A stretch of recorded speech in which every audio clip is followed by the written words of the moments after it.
Now broadcasting from the Next Gen Conservative Studio in sunny South Florida, bringing you the latest in politics, current events, and pop culture. This is the Whitfield Report with Sam Whitfield.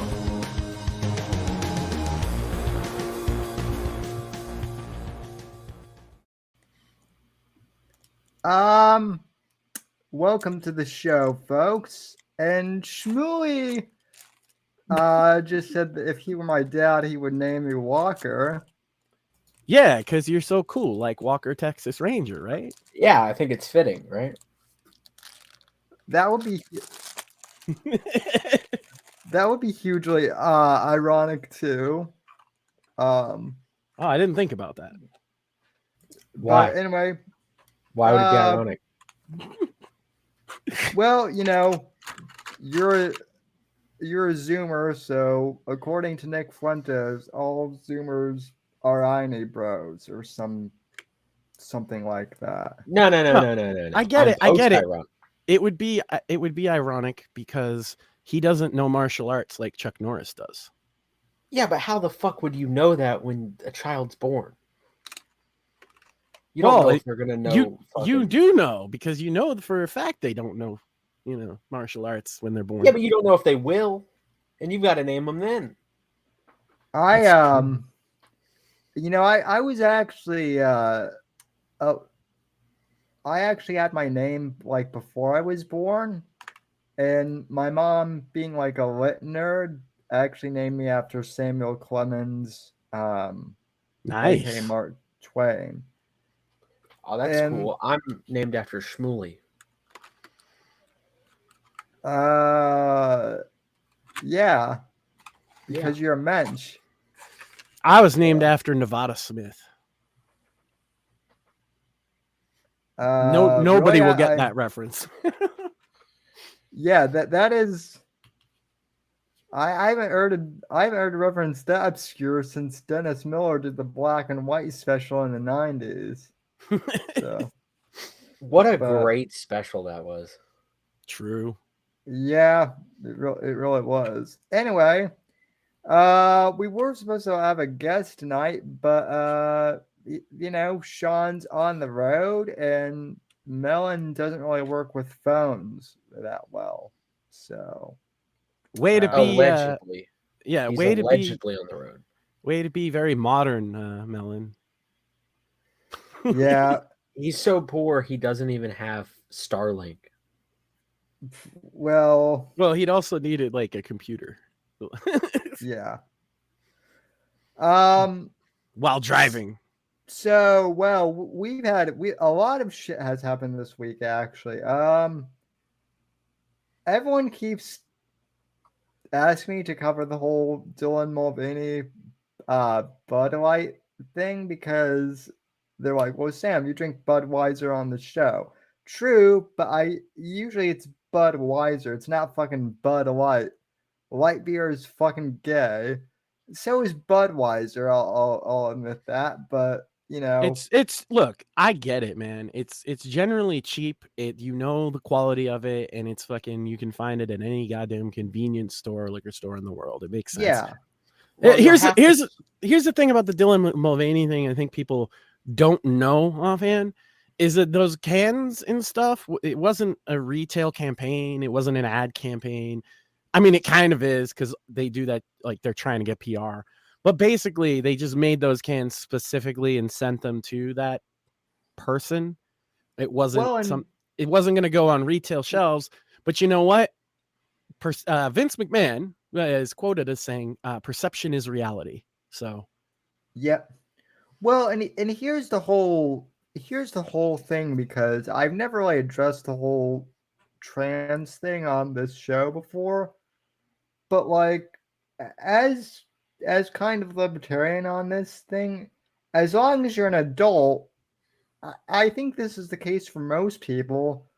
If you're like a consenting adult, most people, including me, don't really care what you identify as. I think what a lot of people are getting pissed off about is the fact that these trans activists are shoving it in everyone's face now. Right. they've crossed the line, and I've been saying this for a while because I got a son in school, so I'm at the bus stop with parents. I'm picking my kid up with other. I'm talking to people, right?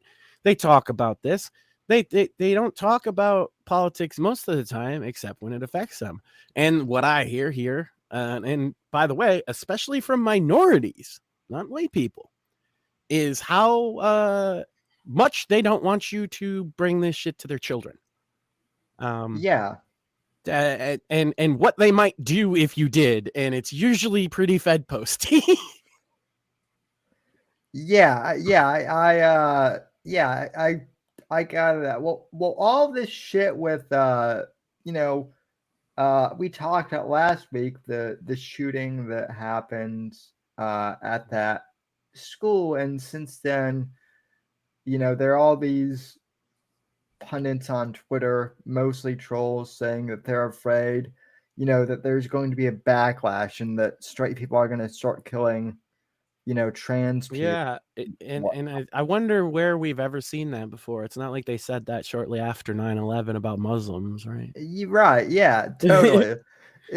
It's not like that has never happened. It's not like Mexicans, were saying that they were going to be slaughtered just because of the cartels or anything like that. No. Well, This is there's what a I great think. joke Oh, go about ahead. that where it's like, my greatest fear is that radical Islamic terrorists are going to get a hold of an atomic bomb. And I'm really terrified that they're going to use it on New York City, because then the backlash against peaceful Muslims would be terrible. Right? I think that was a Norm Macdonald joke. Yeah. Yeah, but that's what it boils down to. And the thing is, I mean, any sane person knows that, X person of a group. It's the same thing when they used to blame video games. We were talking about this. It's like that doesn't make sense because how many other people play video games and never engage in anything like that? Yeah. You cannot run a society when you're tiptoeing in fear of the radical elements of either side of politic. You just can't. If you're going to cater all your time, all your law enforcement, all of your civil policies to trying to suppress the violent tendencies of extremists on either side, what you're going to do and what they are doing is alienating everybody else who is probably about 60 to 80% of the population. Well, Max, you say that that's not what we're supposed to do, and I agree with you, but that's the reality that we've lived in for I don't know, the past 5 years at least. We're in the world you're describing. Yeah. No, but that's why I'm saying it's untenable. It's and it distracts from the kitchen table issues most people care about. Yeah. Yeah. Well, what's also really dumb though in regards to the Bud Light thing is I saw this from Sebastian Gorka where he went out and bought like a thing of Bud Light, and you could see the bag, you could see the receipt, but then like he did the thing where he literally threw like Bud Light in the trash can, and I'm like, that's stupid because you just gave them money. Yeah, you defeated the whole purpose of the stunt. And people say that about Kid Rock because Kid Rock really made it go viral with his shooting the Bud Light packs thing. And the thing is people like, oh, he bought all that.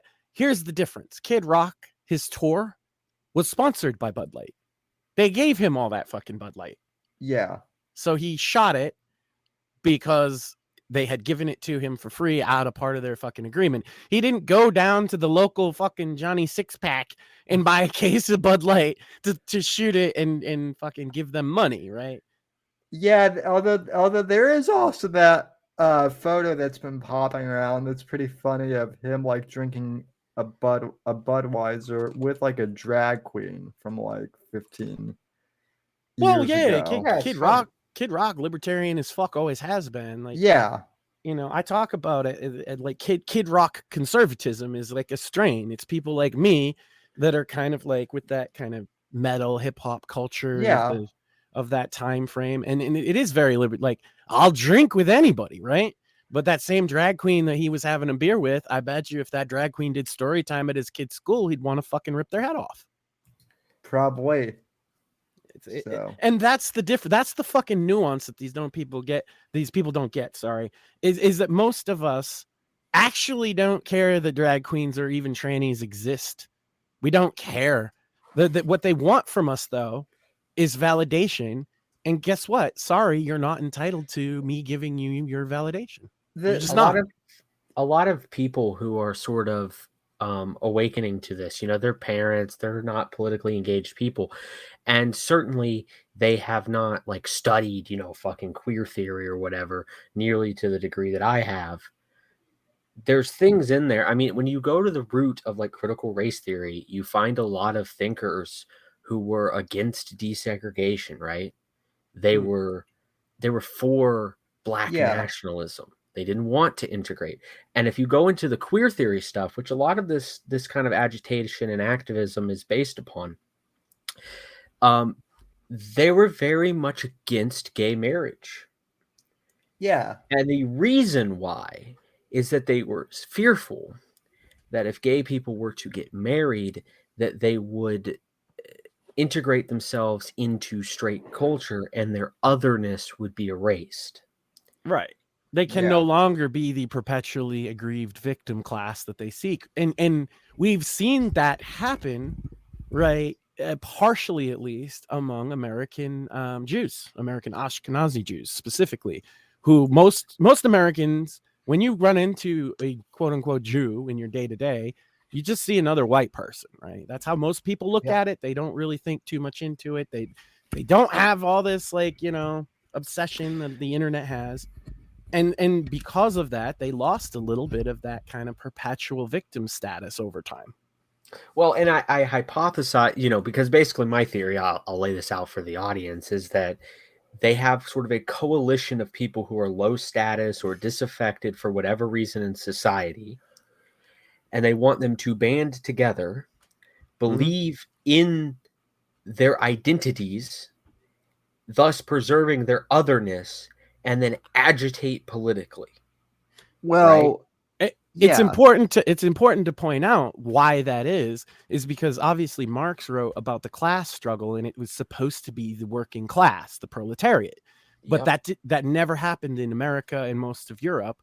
And so the cultural Marxists, and yes, that's not a anti-Semitic conspiracy theory. It's an actual school of thought that the people who described themselves as, but the idea was to create new versions of the proletariat as the underclass, as the aggrieved class, so they could do the struggle instead, because the white working class, specifically American white working class, didn't do what Marx thought he would. Although the thing is, Marx didn't think American working class people in like the 50s would do that. He never thought American working class would go that way. What he said is that capitalism would get to such a degree and then it would happen, right, on its own naturally. Marx himself did not advocate necessarily a revolution, because he thought a revolution would probably fail. But just to speak to your point, because of this theory, right?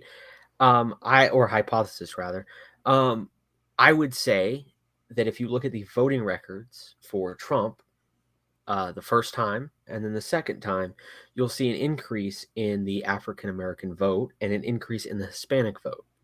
And if the hypothesis is true, what could explain this is the fact that they are increasingly able to integrate themselves into the middle class. And in so doing, they no longer care about this identity. It's not a day-to-day concern for them. Right. They're able to gain status off of their jobs and their families and, the stuff they do day to day, like the other middle-class people. That's interesting, because I was just talking about minority parents that I've talked to, and every one of them fits into that category, obviously, because they live in my area. So they're obviously middle class, right? And they, middle class Hispanics, I'll tell you, they're a little libertarian on some things, but they're also very traditional when it comes to marriage, and a little bit of don't like gay stuff very much. People talk about swing voters, and I mean, I think the data kind of pans that out, that's essentially the middle class. Yeah. Well, and then here's the thing in regards to you know, the LGBT community is for years, you know, the drumbeat with gay marriage was, well, we don't want any special treatment. We just want to be integrated. You know, we want to be able to have the same rights that straight people do, Right. right? Which is a reasonable position for like a moderate gay person saying, Yeah, yeah. I shouldn't have to hide in the shadows, and the And government shouldn't, determine what love is and isn't. And I actually believe that personally. Me and my wife forewent a marriage license for that reason. We don't believe the government like marriage is between you, your spouse, the community, your family, your friends, and yeah, maybe God if you believe in him, right? And so right. it's the domain of the church and the community, in my personal opinion, and I've always held that belief. Well, and so then I heard the same thing with trans rights initially. Right. And But it sounded reasonable from them too, right? but then like I actually brought this up to like someone who was I actually brought this up on Twitter the other day. Because now it seems like they want special, treatment, right? They want everybody to affirm. They don't want Reverence. They want reverence. yeah, Specifically. they want reverence. That's not the same thing as being treated like everyone else. They want special treatment essentially. And so They want it to be illegal for you to disrespect them, and that's so strange because nobody's entitled to respect. not Like well, you don't not get even my respect by default, you earn it. That's how it works. it's not even a matter of respect or disrespect. Just because I respect someone doesn't mean I have to kowtow to Right. some. But that's what I'm saying. But also, you don't have to respect anybody, right? This is not something a government can compel you to do. They can compel you to comply with speech laws or something, or put you in jail, but they can't change your heart. They can't change, you know what I'm saying? They can only, this is what banning does. A friend of mine on Twitter, I'll use the term Zannyberries. He used a racial slur in his Twitter handle and got banned, and they're like, why would anybody do this? And I simply made the point is like, at a certain point when you get banned, you stop caring about getting banned. Yeah. At a certain point, you start tempting fate. Why wouldn't you? So it doesn't change people. It doesn't change hearts and minds to try and like authoritatively fucking get everybody to respect pronouns. In fact, that is what's building this resentment. Yeah.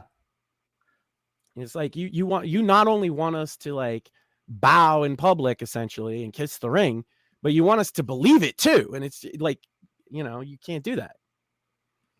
Yeah, it's it's the same thing of, oh, we want to be left alone, but we want to also enforce our rule on you. And that was J.K. Rowling's whole point, initially when she made those tweets, that got her in so much trouble with the LGBT community, with the trans. And they were very mild criticisms. They were very mild criticisms. Extremely mild criticisms. And nobody, like my wife's a good example of this, right? Because she didn't really get into politics. She has her issues, but she didn't really care about most of it, right? But like the trans bathroom thing really does upset her because she feels unsafe. And there's, again, you can say, oh, you shouldn't feel it's not going to change her fucking heart, dude. It's just not. She's had bad experiences in a public restroom before with a man coming in there, right? And nothing happened to her, but it made her feel unsafe, right? Well, Max, she can't define what a man or a woman is anymore. Right. And so what does she do instead? She just doesn't use public restrooms at all because it's like, I can't handle this. I don't want to be a victim of a crime because some guy has decided he'll call himself a girl so he can get in there. And Doesn't she'll point to specific instances of that actually happening. No, and the weird thing is that was the exact because about like 7 years ago, when I was still in a community college, I was in a poli sci class, and we were talking at the bathroom thing that was that was big at the time, and I brought that up, and I was like, well, what if some guy goes in there pretending to be a girl, and the professor rolled her eyes at me and was like, "Oh, that will never happen." Okay, well, I And can explain to you exactly how it would happen. You know me, Sam. I'm this big fucking hairy, caveman looking motherfucker, right? yeah, But you also know another thing because you're a man. Men's rooms are usually gross, right? They're usually not well fucking cleaned or maintained more often than not. So if I could get away with it without getting dirty looks or treated badly, yeah, I'd just say, I feel like a woman today, so I can use the clean restroom. So yeah, people could absolutely abuse this for ulterior motives. Now, my ulterior motive doesn't harm anybody, right? It's not intended to. It's completely benign that I just want to sit on a clean toilet rather than a dirty one. But my motives are my own, and somebody whose motives are much more malevolent than mine. well, You see what I'm saying? I just think there's so many things at play here. Like, a lot of this has to do with the left constantly getting like just owned by radicals, right? Every time the sort of radical person is making these points, they go the leftist into going, well, you just don't care about people, and they appeal to their emotional they appeal to their moral foundations, but the alternative motive of these activists is always there. So, well, don't you care about individual like homosexuals or trans people? And it's like, yeah, I might have empathy towards those particular people, and I know people who are that way. But like that doesn't mean that there's not something more sinister, and you're going to get dismissed by sort of center leftists when you say that, right? And that is where the denialism of the corporate press, the denialism of the academics and the radicals is important. Yeah, and it's also dismissal from the bleeding heart liberals because my professor's whole point was, well, a well-meaning trans person would never do this, right? And that might be true, but she's assuming that all trans people are, have good intentions, have no ulterior motives.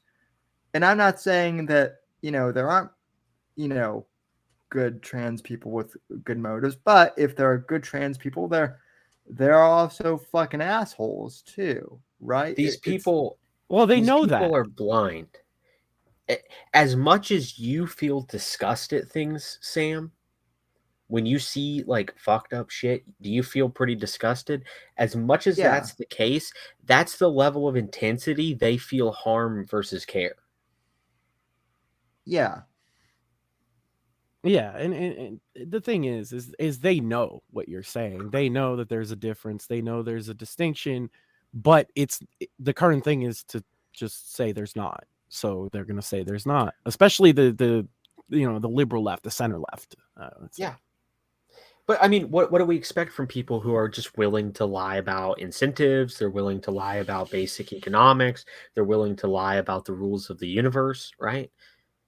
They're willing to do that all because, well, wouldn't it be nicer if we just deceived ourselves? Yeah. Right. They lie to themselves first and foremost, right? Like they actually believe their own BS, a lot of them.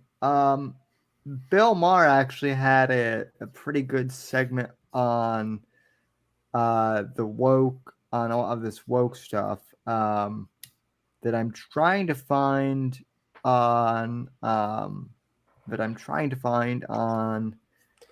YouTube right now. Okay, go ahead and find it. I just want to say, like, Um, it's interesting. People were having a debate today, yeah. that I sort of interjected into, which was about women working. Right, it's kind of a contentious argument. Somebody was pointing out data that like women's happiness has been decreasing in the last like 20 years. And the response was like, this can't be true because they've been able to work. And I found it funny that the left wing person was saying that, through working for a wage, that will bring you happiness in life. Right. Work, So work makes us free, yeah. So my response was like, yeah, I mean, there's no way women are less happy as wage slave. I mean, proud, independent women. Right. It's just hilarious that they hold that just assumption of the world, and that has to be true and simultaneously as capitalism is exploitative, right? if you didn't catch the reference, what I said was above the gates at Auschwitz.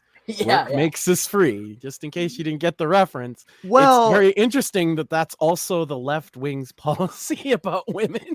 Yes. yeah. And the other thing is they're like, oh, so you don't think that women can be in business? You don't think that women can be entrepreneurs? And it's like, sure, there can be women entrepreneurs. I know, women who are very successful in the workplace and they are entrepreneurs. In a pure democracy, there's But definitely going to be women in positions, but probably just we not as many as they think. well, You but mean the thing meritocracy? is Yeah, now that's what I meant. is now the ironically, like, third wave feminism and whatnot has basically forced women into saying, because because we want more women in the workplace, every woman has to want to be in the workplace. And if you want a traditional family, and if you want to be a housewife, something is fucked up with you, Yeah, right? they bought It's in to the it liberation oppression grand narrative. Well, it's the ironic thing is they've done the exact opposite thing, right? Which originally they wanted to liberate women from the home, right? But now they've enslaved women to the wage cage. So To the tax man, which was the whole point of it. If you look Yep. into the writings in the 50s and 60s among like second wave feminists, like they wanted women out in the workforce, and the way they sold it to a lot of these government agencies and everything else, and the way they pushed affirmative action was exactly that. It's like, oh, it's better for taxes. Now you can have two income families and tax them both. Yeah. Yeah. And like Sam said, I mean, the immediate response is like, well, what about these outlier productive women? And it's like, yeah, of course they should be allowed to do any of these things, right? The matter is, why are women less happy? And like, we should be open to the concept that perhaps women have bought into this liberation idea and are seeking happiness through only work because they're being told that that's how they'll be happy, and they feel like there's something wrong with them if that's not the case. right. And I've discussed this with my own mother. My mother worked. I was there with her a lot of the time that she was working, but she said that she felt guilt. She felt guilt when she wasn't working and was just taking care of me, but she also felt guilt that she wasn't giving me as much attention as she thought I needed. So I think But lots of women struggle with this. I think a lot of women, particularly of that generation, the concern for them wasn't even like, oh, liberate me from the home. That's why she has the guilt both ways. It was a financial decision, because now in the 90s and 2000s, we've been pushed into a situation where, generally speaking, if you're a married couple with kids and you don't have a two-income family, it's very difficult to survive. So I imagine that guilt of not working was more about we could have more money on the table than it was about liberation theory. Right. Yeah. Well, And my mother and the was left doesn't care because they get the same result, right? yeah, All right, no, do you have the video up? real quick though, my mother was kind of in a similar position to yours, Shmuley, my mother. It's interesting that we had Kurt Doolittle on to talk out, technology and whatnot a few weeks ago, because my mother was actually in technology as well in the 1980s. She was like one of the first, personal computer sales people for the Macintosh back in the 80s. And in the mid 90s, when she had me, she was a very high level executive actually at Microsoft, and she decided to quit to or retire to take care of me, because she realized that I would need more attention. So she did, and a lot of her coworkers, not all of them, but some of them gave her shit, that she was giving up being a successful woman in the workplace. I find that so detestable, man. And yeah, and I mean, she just basically blew him off, and uh, and then once I was old enough and could kind of watch over myself, she did go back to work, and she's been working retail, um, and she's had some successes, but yeah, she told me that that the backlash that she got from her supposed peers was really, it was shocking. Uh, So yeah, when it comes to choosing a traditional lifestyle among women, there is an absolute pressure.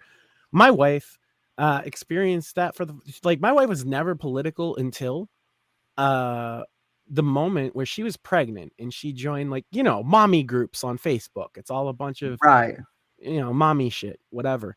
And then she, by many, many people in one of these groups, got told that when she found out it was a boy and she made a post real happy, they said she should immediately get an abortion. And that she's a horrible person for bringing another evil man into this world. And that was her political awakening.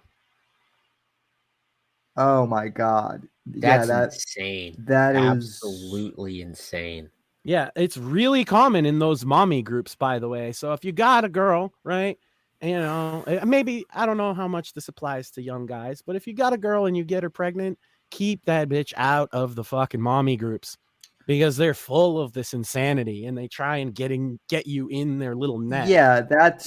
Yeah. Well, this is the danger of this oppression liberation thing that these people play. I mean, A, it's all fucking unfalsifiable. B, it's backed up by like these institutions and shit that these people glom onto, these people create and fucking take over, right? And the logic is anything is acceptable because we're oppressed.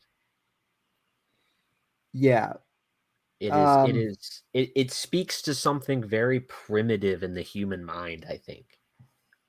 It's that Yeah, drive for power.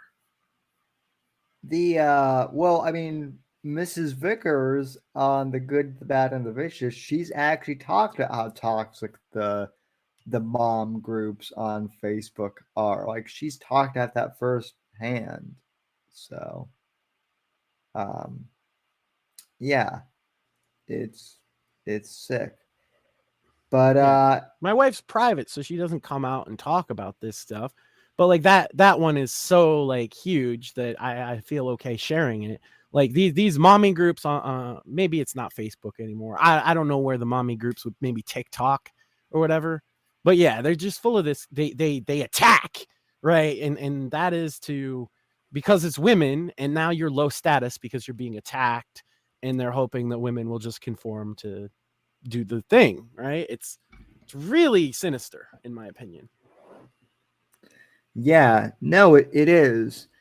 But to illustrate, I guess, just how insane all this woke, shit has become, we've gotten to the point, and I've mentioned this before, but the woke shit has gotten so insane that even liberals like Bill Maher are now sounding like, conservatives were 5-10 years ago.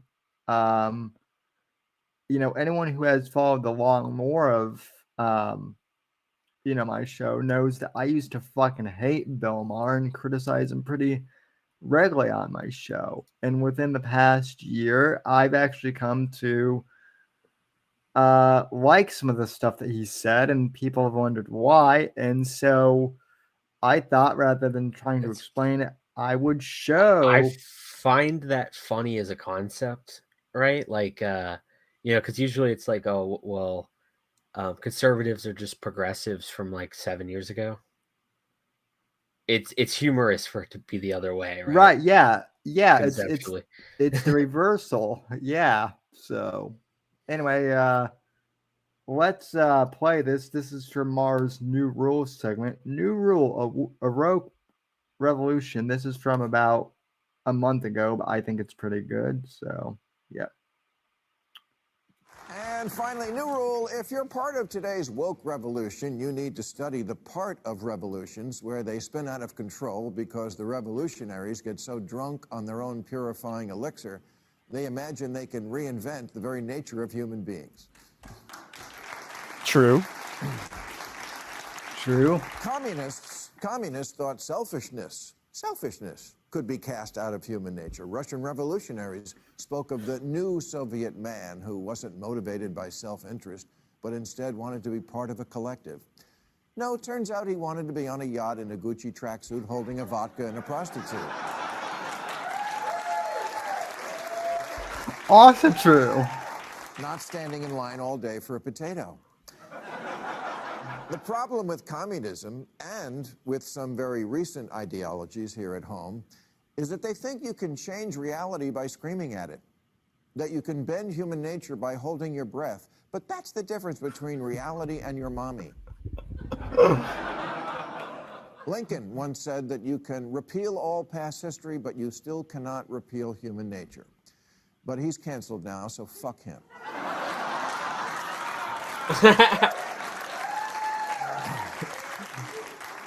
Yesterday, I asked ChatGPT, are there any similarities between today's woke revolution and Chairman Mao's Cultural Revolution of the 1960s? And it wrote back, how long do you have?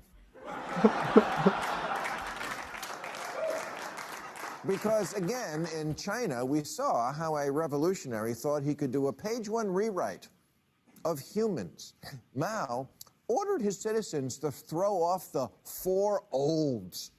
Old thinking, old culture, old customs, and old habits. So your whole life went in the garbage overnight, no biggie. And those who resisted were attacked by an army of purifiers called the Red Guard, who went around the country putting dunce caps on people. Yeah, who didn't take to being a new kind of mortal being. A lot of pointing and shaming went on. Oh, and about 1 million dead.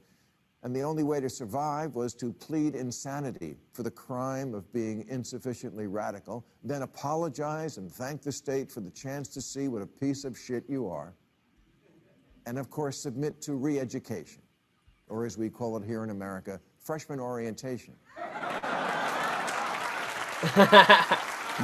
Bill got jokes. Listen to this story.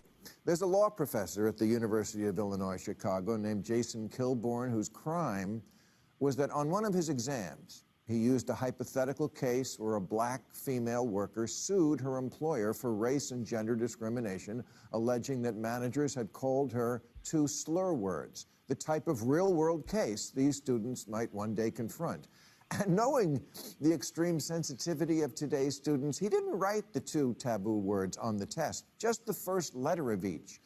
He was teaching his students how to fight racism in the place where it matters most, the criminal justice system.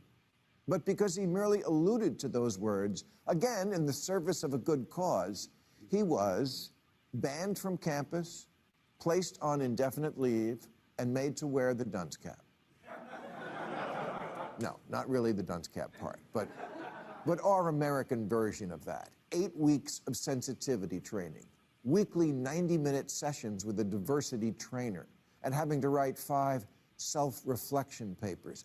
A grown-ass man, a liberal law professor. If you can't see the similarities between that and this, the person who needs re-education is you.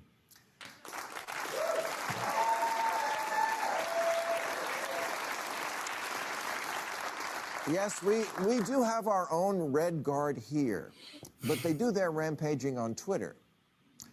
Here's a cute example from a couple of years ago. The banjo player from Mumford & Sons tweeted that he liked a book that apparently had not been approved by the revolution. So, of course, he had to delete the tweet, then take time away from the band. Oh my God, you mean this could have affected Mumford & Sons? And then the cringing apology, I have come to better understand the pain caused by the book I endorse. Pain? From a book? Unless he hit the drummer over the head with it.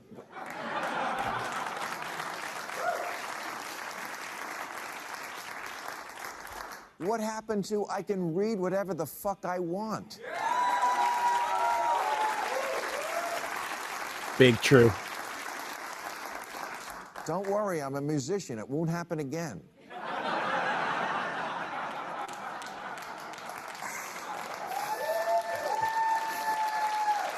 Also big true. As a music guy, also there was big once true. a very different musician named John Lennon who wrote a song called Revolution. And people who didn't really listen to it thought it was a rah-rah call for revolution. No, it was the opposite. The lyrics are, you say you want a revolution? Well, you know, we all want to change the world. But if you go carrying pictures of Chairman Mao, you ain't going to make it with anybody anyhow.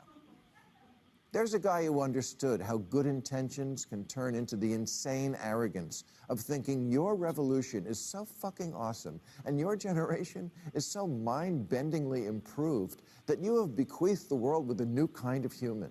You're welcome.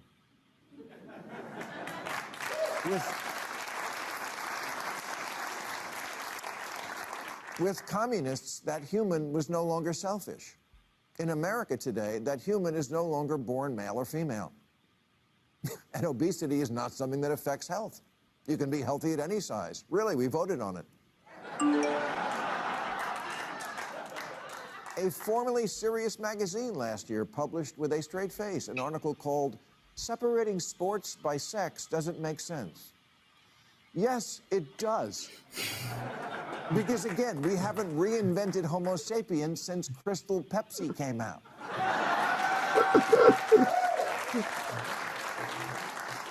I've spent 3 decades on TV mocking Republicans who said climate change was just a theory. And now I got to deal with people who say, you know what else is just a theory? Biology. Yeah, he's pretty on the nose there. Yeah, that is where we're at though. Bill Maher, who I used to fucking criticize all the time on this show for saying at the time pretty left-wing things. Now he sounds like Dennis Miller or Norm Macdonald. This speaks exactly to my point that we need to shame the liberal left for like being sellout and losing to the radical lefts at every single turn. Well, because Bill knows that he's one fucking bad joke away from the dunce cap himself. They've already tried putting it on him multiple times. They've already tried, but he's also at the level where he not only does he have fuck you money, he has fuck me money from HBO. He's not. Yeah, he's not going anywhere. You can't get rid of him. He's an establishment. You know, it was like they tried to get rid of Rush for many, many years, right? And I hate to make the comparison. A lot of people will cringe, but it is a good comparison. Bill has been around since the early 90s doing this shit. Look, I hate to say it, but, you know, conservatives don't have a lot of power in Hollywood. True. We don't got a lot of power in academia. We don't have a lot of power in the media outside of a few outlets, right? Like, the fact of the matter is that these institutions are overwhelmingly fucking staffed and ran by people and owned outright in some cases by people who are like Bill Maher. But they're focused on kicking the conservatives out and maintaining their power, but they constantly let these people just take institutional power or abuse people or make a mockery of their fucking institutions because they will not tell them no. the problem, the Max said that the liberals have all sold out, and I kind of disagree. I think the problem is it's not that they sold out; it's that they got complacent and were like, well, okay, it's just one radical lefty. Well, yeah, they dragged the radicals in with them, and of course they have a policy of don't denounce the radicals. Like that is a pretty universal policy on the left, and I mean that's why we got here. And maybe Bill Maher fucking understands that he was running cover for them. The same people he's lambasting, he was running cover for in like 2020. So well, yeah, because and I mean I'm not defending him for doing that, but the logic is, oh, there's only one of them. How bad can it be? And it's like, well, or in 2020 it was, well, they're only going after anti-vaxxers, right? They're only going after the right, and that's the justification a lot of these people use to allow these radicals to do whatever the fuck they want. It's like, oh, well, they're going after those people, so it's fine. But now they've run out of those people within the institutions to go after, and if you're outside of the institutions, it's easy to find that cancel culture doesn't affect a lot of people as much as people think. No, within reason. You could get canceled if you're just a fucking gas station attendant. Yes, that can happen, right? But the idea that like your working class guy could never work again because he made a mean tweet, that's just ridiculous, and they know it. That's not how it actually works. It is ridiculous, but at the same time, we're getting to the point now where the radicals want that to be the case. Oh, they've always wanted it to be the case, but it just doesn't have. If you're outside of the institutions, like I work for myself, right? So I can't you could cancel me you could get all my customers to stop going to my business, right? Yeah. But even that, like, I would find something else, especially knowing cancel culture is a thing. And everybody who could potentially be canceled at this point knows that. And there's all these different strategies. One strategy, and I don't think enough people do it, is just to blend the fuck in. Like if you're a young conservative guy and you want to go into a field that requires a degree, this idea of don't ever go to college is retarded. Just fucking say the tranny shit. Say gender theory, repeat critical race theory, get your fucking degree, and then you can be the change within the system. And I know this will work because that's how the liberals got in the first place, and then they brought the radicals with them. Well, that's what I did in college, all while simultaneously hosting the show when I was in college. And what was funny was I actually had a few people like, once they found my show, they were like, how come you don't bring any of this shit up then? If you don't actually believe it. And I just told them, I'm like, hey, I'm just here to get a college degree like everyone else, is. And besides, I kind of see it as like role playing in a sense. Like I'm playing like a fictional, like I'm writing fan fiction or something. Right. Well, there is what you're supposed to say, and it's actually really easy just to say it, but that doesn't mean you have to believe it or internalize it. No. And this is the way the Soviet Union collapsed, right? Like you could have said like, okay, how did the Soviet Union collapse? And every step of the way, if you took like Lenin to the 1980s, right, with the collapse of the Soviet Union, he would have said, well, where's the Red Guard? And it's like, oh yeah, they were down the road. It's like, oh, well, where were the pioneer youth? Like, oh, they actually just said that they believed in communism to get ahead. It's like, well, what about the military? Well, they showed up and stood down. And that's the thing of these radicals, right?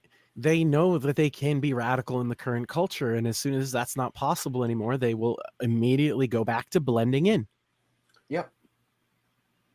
But my point is that you can lie to get ahead, and in fact, in a system as bad as ours in that way, where it demands ideological purity, people will 100% lie and say they believe it, and spout it. And I think that you should too to a degree if you're going to college or you think that you can get ahead through that way. Well, I don't think you should let that get in your way. I the would question encourage. becomes then, right? What the so you're saying to do that, right? What is the other alternative you could do? And the other alternative you could do is try and argue with these college professors. One, you run the risk of getting yourself straight up canceled or kicked out of college if you go too far. Two, even if you don't, because you're not reflecting the bias that professor has, you are just more likely to get lower grades. You're going to reduce your GPA. That which I have to tell you, I'm not proud of this, but that did happen my freshman year of college. I took an English class, and the professor was she was like an old, basically like retired. She was an old like hippie, like professor from. She was on her way out, and it was like her last class. But anyway, she made us write this paper on like basically man-made climate change in a fucking English class, right?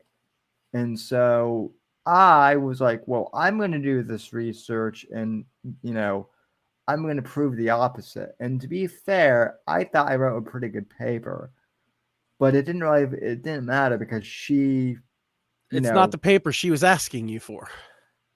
Right. And so and so as a result, like I actually failed the class, and and you learned a lesson from that, as we can tell by what you said previous to this, right? You figured, well, what's the fucking point in that? It's, because the thing is, whether you're taking loans, grants, or you have a parent paying for it, right? Somebody is paying for those college classes. And for you to, because you're so principled that you have to argue with these professors who hold all the power in the situation, you're just throwing money away. Right. I wasn't going to win, so I had to retake the class in the summer, which sucked. But I learned, and it was with a different professor, and thank God that one wasn't radical at all. But even so, I basically kept my mouth shut and basically just did the, do the thing, did the class, and that's what I did my entirety throughout college. And that's what I tell people. That's what I tell students now, and they're like, well, Sam, you were hosting the Whitfield Report. You were doing all this stuff while you were in college. How can you be telling me to keep my mouth shut? And I tell them, it's like, well, because I wasn't doing the show like on school time, and when I was in class, I was doing what I was assigned to do. And if your show had blown up huge at the time, that would have had ramifications for your school as well. Yes, maybe, but also my argument was, even if it had, my professor couldn't penalize me for what I was saying outside of the class, so long as it wasn't affecting me. Right, but what I'm saying is, say you became the next fucking Shapiro or something, right? That huge, that recognizable, that could have gotten you canceled. It's, it was still risky, right? And so the point is, it's not that you don't take any risks at all, but like, look, a lot of young guys don't need college at all, right? Get a trade or get, start a business or something. If you don't need to go to college, do not go. But a lot of people on the right miss the fact that there's a lot of things that you do need college for, or there's a lot of reasons why you'd want to go into higher education if you're specifically interested in a specific field or topic, right? So like this idea of like, oh, well, never go to college under any circumstances puts us at just as big of a fucking disadvantage as anything else. The one I love is, just go into the trades. Right. And it's like, I don't have anything against the trades, but I mean, You're My- like, for example, I'm not going to tell you to go be a fucking roofer, right?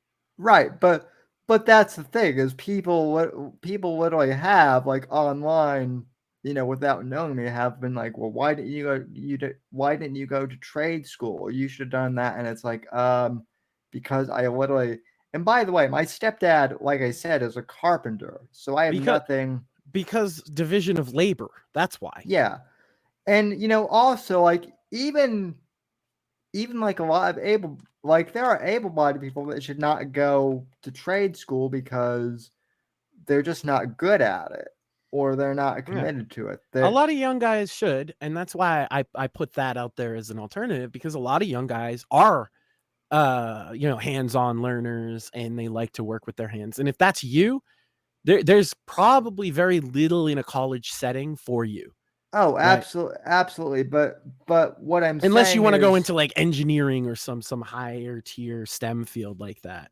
right. And again, if you want to go into a STEM field, do.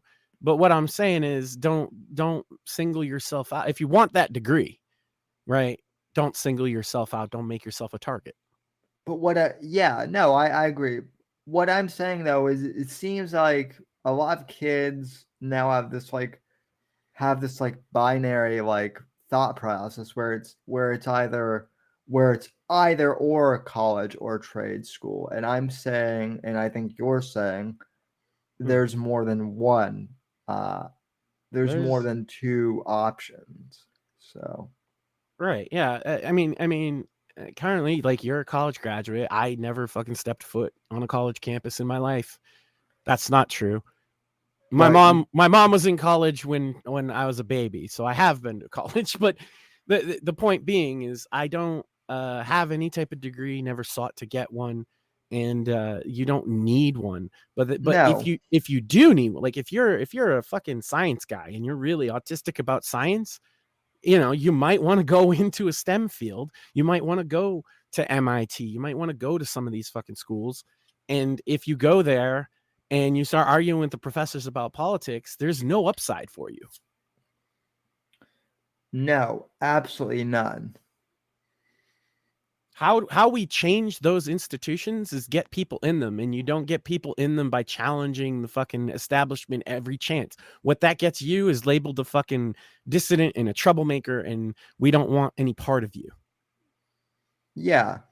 Well, and I mean, the thing too is people bring up Charlie Kirk all the time, and it's like, well, yeah, you can. Sure, Charlie Kirk has done good things, but I mean, and Charlie has admitted to this. This is no big secret, but Charlie never went to college either.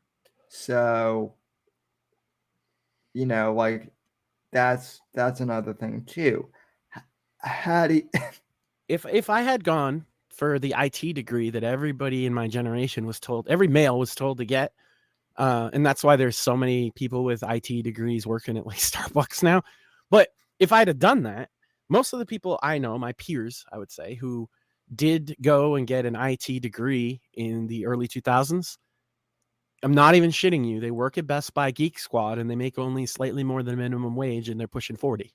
Well, no, I remember in the mid 2000s, like seeing like Saturday morning cartoons, like I would see commercials for like Full Sail's, you can get an IT degree today from IT Tech Institute or something like well, that. Because the internet blew up at the end of the 2000s, the end of the fucking 90s and into the 2000s. Right. And the boomers were just like, well, we don't know how to do any of this technology. We need young people to get into the IT field. And of course, millennials, by and large, are the children of boomers, and also what Kurt Doolittle calls Gen Jones, which I would argue is the same as boomers, but whatever, splitting hairs.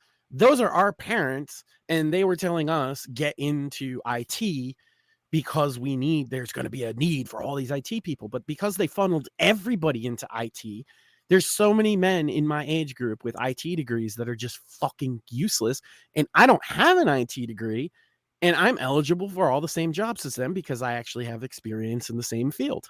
Right. That's And I have a track record, and I have contacts, and I have people that can vouch for my fucking work. But if you're just another Geek Squad fucking nerd with a degree, like does anybody respect the Geek Squad? I mean, I do, but that's because I'm a fucking nerd. Well, I mean, in the sense of like you don't see them as like the local fucking computer guy, even though they kind of are for a lot of towns. Well, yeah, I mean, I get They're what you're they're just another corpo shill, essentially. They're just right, yeah. And that's why a lot of people don't like to use Geek Squad. They overcharge for one, which is amazing with the wages that they fucking pay. I don't know why they overcharge, but and then two, Branding. That's yeah, what that is. Literally branding, and that's how I can compete, right? I just undercut Best Buy, easy. Well, if you charge fucking $10 less than Best Buy, you know what I mean? You could still make a profit. So my degree was in technical communications. I initially wanted to go into marketing, but the reason why I never did as a major was because I didn't have the fucking math requirements to do, to get like a marketing degree. What's ironic about that is 90% of what I'm doing now is marketing and communications for small businesses. Meanwhile, the people who I went to school with who did get marketing degrees, they can't actually get work in marketing. They're all at Starbucks or Geek Squad, ironically. Well, a couple weeks ago, and we didn't really go all over it, but we had Craig on, right? Craig Mansfield, who is a PhD, and he has also like 8 fucking degrees, right? And he would agree with me that most people don't need even one. Most people don't, or not most, but like a large portion of people. Actually, I would say a large portion of people don't need any more than a 6th grade education.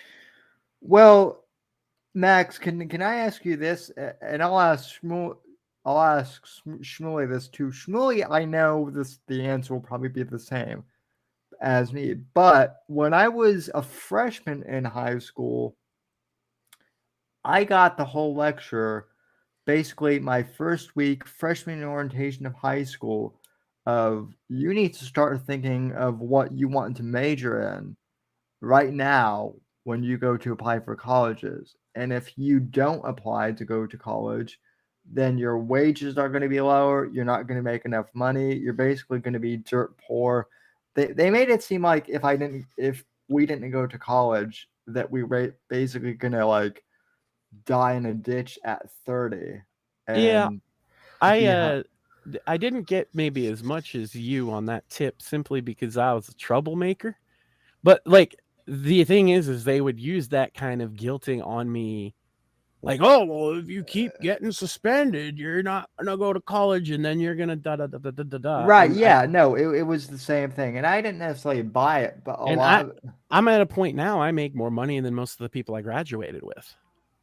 Yeah, I didn't receive it to that level, Sam. I don't think so. I mean, maybe I just don't recall. I mean, in high school, I really wouldn't have paid attention to that shit anyway. Neither did I. But the fact that the fucking career councils who were supposed to help students were fear mongering everyone into going to college. That's the point. I mean, it's funny that we had like brought up the don't necessarily like challenge your professors or whatever. In high school, that's all I did was challenge my, like, they would give me a prompt and I would just write the opposite of what like the standard opinion would be on it on purpose. Yeah, no, I did the same thing in high school. When I was in high school, I fucking walked out of a I fucking rolled out of a we got him. Right. Ladies and gentlemen, we got him. We're gonna clip that. I rolled out of a mandatory. It was senior year, and Amnesty International had like this seminar that was like all about like they said it was like Human Rights Awareness Day, but it was basically like look at how much America sucks, because it's a capitalist nation, and it was basically guilt tripping, trying to make us feel bad for being Americans, right? And so at one point, like they had the speaker who was a crazy like third wave feminist, and she basically said that uh every single male in this room is a potential rapist, right?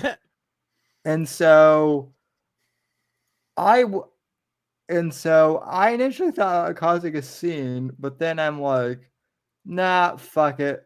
I'm just gonna leave. And so I started to, and security tried to stop me, and they were like, this is mandatory, and you're only 3 weeks away from graduating, so I can't let you leave. And I told the security guard who knew me pretty well.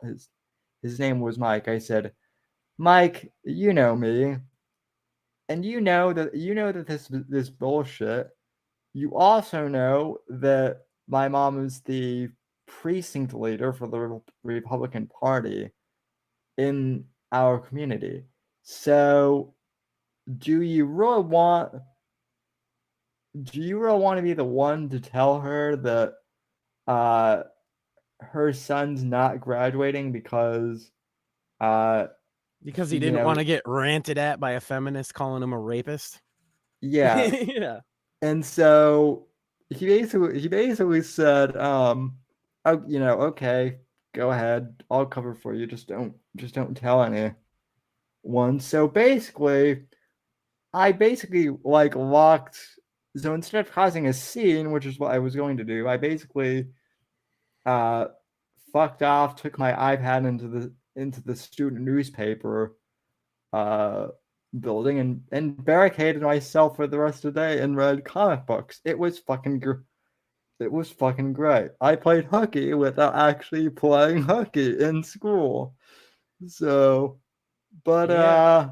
See, yeah. see, I did the rebellion thing in high school, but the difference is what, a decade and a half difference between you guys and me would be. Like, politics wasn't like this until Well, fairly recently. So I wasn't rebelling against the politics being enforced on me. I was rebelling against the sort of conformity. And also I went to a very small town, like farm town school, but I yeah. had moved there after growing up in like a city school. And I immediately was already the outsider to these, kids that all grew up together. And the teachers, didn't take to me very well.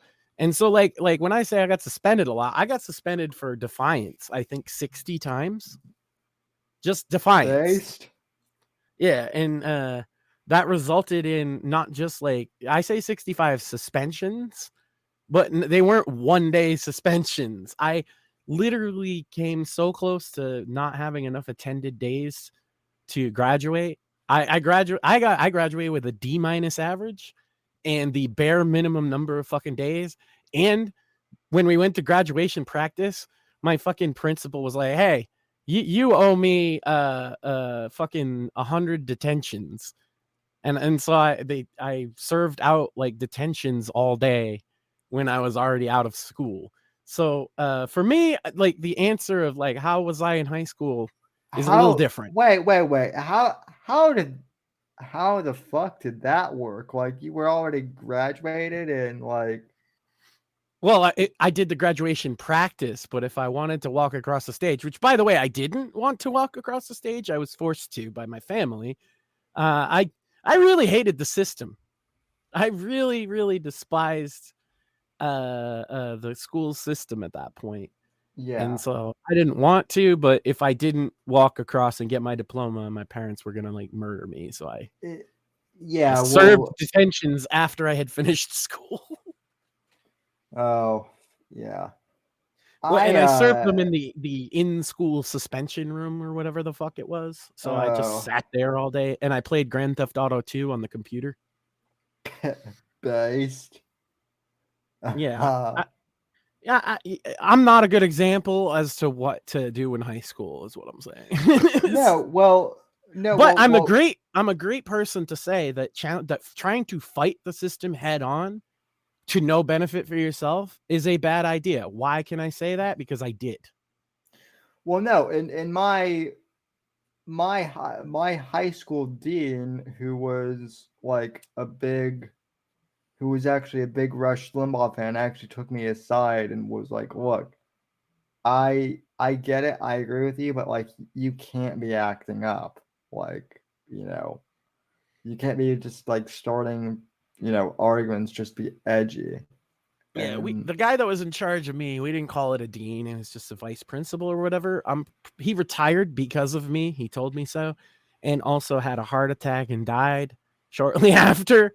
I did make him fucking crazy. But like, here's the thing: is I would do some shit that I knew I was gonna get suspended for, and I'd just walk into his office and I'd be like, "Sup, Mr. G? You're gonna have to send me home now." Confession time on the Whitfield Report. Max Sand killed a guy by driving him insane. Yeah, no, that happened. Kiwi Farms thread incoming. So. If Johnny Fox doesn't have a thread, I could never get. Well,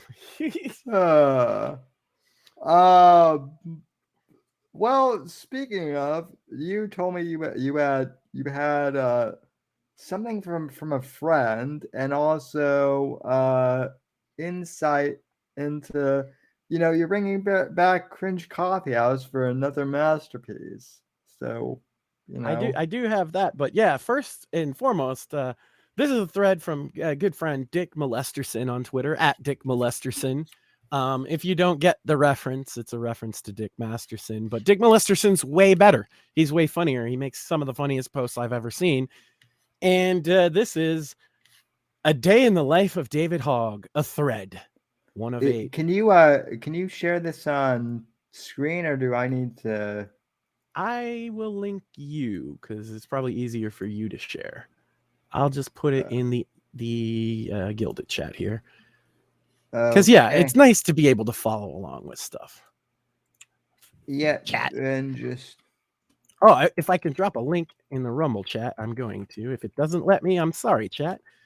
But there it goes. You should be able to. I made you a mod. Yep. So there it is, chat.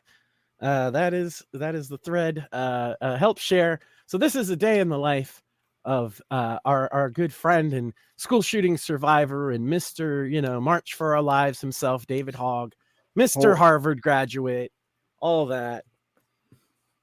Hold on just a sec. I'm pulling it up here. Yeah. And I'm pretty sure it's accurate, It seems accurate. Yeah. And you mentioned the Cringe, since you're doing something, I'll take an aside here. Yes. You mentioned the Cringe Coffee House. I am coming back with a new episode on Odyssey, not on YouTube anymore because of their new policies or whatever. I'm pretty sure it violates them. Johnny Fox has had a run of luck lately, and we're just gonna check back in on our favorite favorite fraudster. You mean he's finally, like, you mean the old friend of the show, Johnny Fox, is he's made it big now? Is that what you mean to tell me? Yeah, he made it big until he got completely banned off of YouTube and Twitter. And that's what we're going to talk about. Where's bummer. Johnny Fox at now? What does he think the right solution to this problem is? And we'll take a look at that. It's either going to be tomorrow morning or Friday. Just follow me on Twitter if you're interested. I will certainly provide links, or join our Gilded server, join Sam's Gilded server. There's a lot of ways you can find out what we're doing. I Yep. see you got it up though, and so I can stop just panhandling for my show here. So, day in the life of David Hogg. You know, A thread. actually, hold on. Let me go up on screen here for this. Wake up. Check phone to see if a new shooting happened. Whine about guns on Twitter, regardless of results. Sit down for breakfast. Remember that guns are still legal and lose appetite. Take Xanax to calm nerves. Check tweet. See that people are disagreeing about guns in the replies. Get discouraged. Decide to go for a walk. Homeless man approaches and asks for change. Instead, explain to him how the Second Amendment is outdated and needs to be reconsidered. He wanders away, confused. Go to that sounds pretty on the nose. Go to class. Patiently sit through teacher's lecture, then raise hand and explain how today's lessons relate to why guns are bad and should be banned. Encouraged by how educated the other students are on gun laws, decide to go to Starbucks for a celebratory frappuccino. Overhear people at Starbucks talking about the new John Wick movie. Get upset because there's guns in it. Almost have panic attack. Take more Xanax to alleviate it. Check tweet again. People still like guns. Get discouraged. Call federal agent father. Complain that people still like. Oh yeah. By the way, David Hogg's father is a federal agent. If for anybody that wasn't aware. Oh no! Oh no shit! Because when I read that earlier, I thought that was part of a joke, but you're shitting me. That's true. Yeah. He works for like an intelligence agency. He used to work for the CIA. Wow. So okay. So David Hogg literally is a Fed then. Something like it. Call federal agent father. Complain that people still like guns. Tell him you are sure a few more school shootings will do the trick. Father says, we're working on it, son. Go God. Too real. It's too real. Go home for dinner. Still no appetite because guns are still legal. Choke down a few saltines. Go to room and work on term paper. It's about guns. Proud of your progress. Check tweet again. People are still disagreeing and mocking your scrawny physique. Audibly sigh. Take Xanax and go to bed. Cry to sleep because guns. Have nightmares about guns being legal. Wake up. Check phone to see if new shooting happened. Repeat. So there you go. That's a day in the life of David Hogg. Obviously, he should do one of those TikTok day in the life videos and show that off. You know, I'm sure it would be really popular. Yeah. By the way, shout out to Dick Molesterson. Funny fucker on Twitter, or as Apex Galen I used to call him, Dick Molest her son. Oof. Yeah, but like that's, you know, it really is on the nose with this guy. Like it seems like his whole existence is just being mad the guns are legal, and he doesn't know why everybody finds that fucking hilarious. Well, and then did you see the cope he did the other day where he was like, well, where he went to a shooting range and he's like, well, I actually like to shoot guns too, or something like that. Yeah, and it's like, okay, fuck off. Nobody believes you. So yeah. He's the worst guy to come out of Florida since the fucking since the fucking synthetic cannabis face-eating bath salt zombie. Fuck you. That guy was pretty cool, man. Well, yeah, at least that guy was kind of based, you know? Like, it's my fucking uncle, dude. Like eating a face because you took too many drugs is based. It's just not good, you know? That does explain a lot. Well, he doesn't want to take your fucking rights away. Yeah, exactly. He doesn't want to. That's why I say he's the worst since then, right? Because at least the fucking face eating guy, he just wants to eat your face. Also, though, Max, remember how last week I was saying that, you know, we shouldn't give school shooters attention or mass shooters attention because that's what they want? Yeah. David Hogg is the living embodiment of that. Well, I found a clip from my show 5 years ago. In case anybody doubts that my stance on mass shootings has changed, it hasn't. I've been saying this shit for years at this point. So Yeah, I mean it's obvious that at least there's some level of like, it's like I mentioned, aesthetics that a certain type of disturbed, depressed, or otherwise like malcontent young person would latch on to.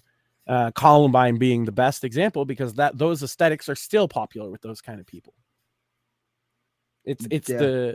the edgelord school shooter aesthetic that it just does, because they're trying to present themselves as being powerful and scary, right? That's where the whole aesthetic stems from. And dear God, you're looking young in that clip. Holy shit. Click play. This is great. Indeed. Yeah, I don't think you and Shmuley have seen this one.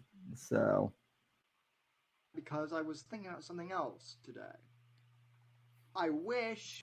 Okay, so for context, this was like a few days after the Marjorie, the Douglas Stoneman shooting happened. When Bro, David I just want to point out, look at the little baby sideburns, huh? Yeah. It's been a while. Also, I had a bench behind me. And yeah. So that we could do that with all of these shootings too. Because I was thinking about something else today. If you could bump the volume up just a tad. That we could do that with all of these shootings too. Like Parkland and whatnot. Right? That would be amazing. What if instead of all this debate and all this talk and all these marches for life and hashtag, ban the Second Amendment or hashtag never again, what if we just ignored the Parkland shooting? What if we just let it roll off our back and say, yeah, the guy was crazy. He shouldn't have shot up a school. This is tragic. Let's move on. Okay? I'm not being disingenuous in saying that the fact that kids were killed, that is sad, ladies and gentlemen, and I've said that from the beginning. I'm not being disingenuous here. Obviously, that's a tragedy. What a brave take you made, Sam. These school shooters, all of them, I would venture to say, why do they do that? They do because, for whatever reason, they may be depressed, they may be angry, they may be psycho, they may be a mix of whatever it is.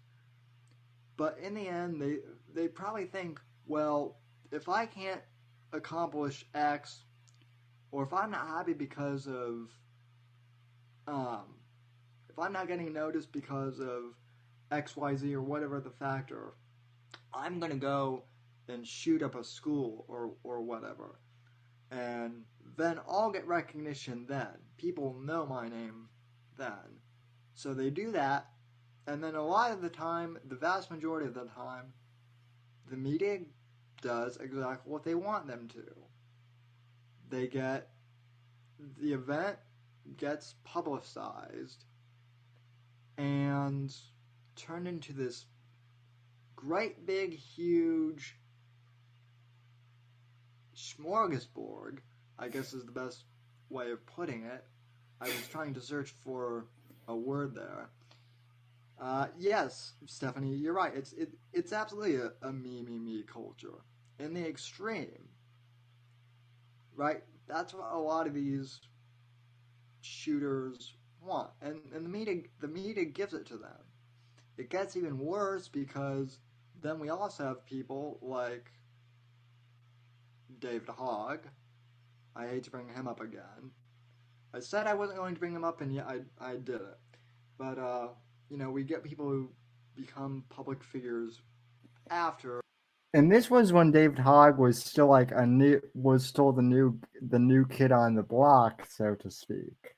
And I was even annoyed by him then. The fact too, and get famous off of that. Hogg is one of them. Granted, Kyle Kashev, who I like, he's also another example. Although Kyle seems to be less willing of a public figure.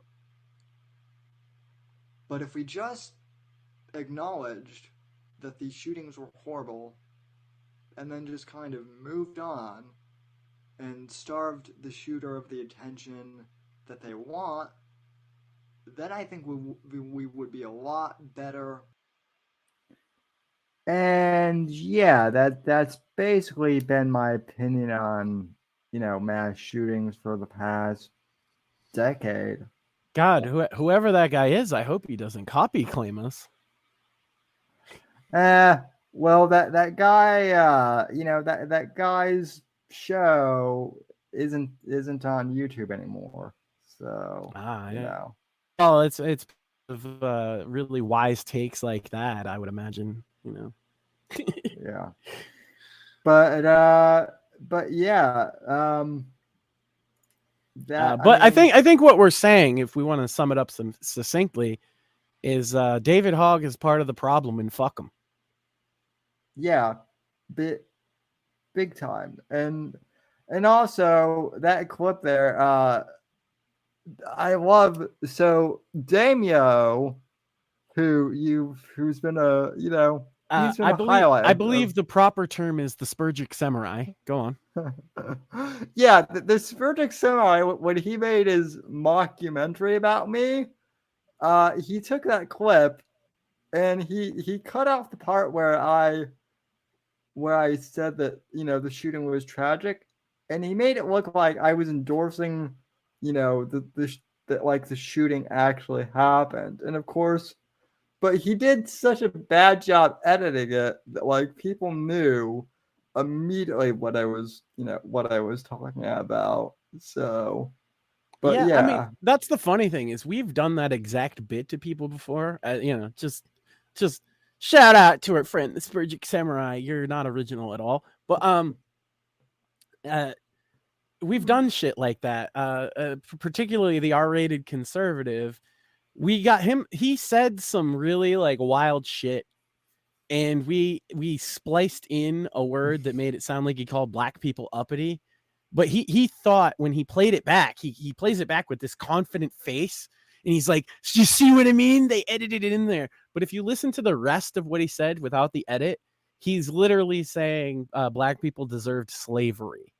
So yeah, and Jews deserved the Holocaust because they didn't fight back hard enough. He said that. We played those clips that you we played those clips last week on the show. And shout out to the R-tarded conservative, by the way. I hope he comes back soon.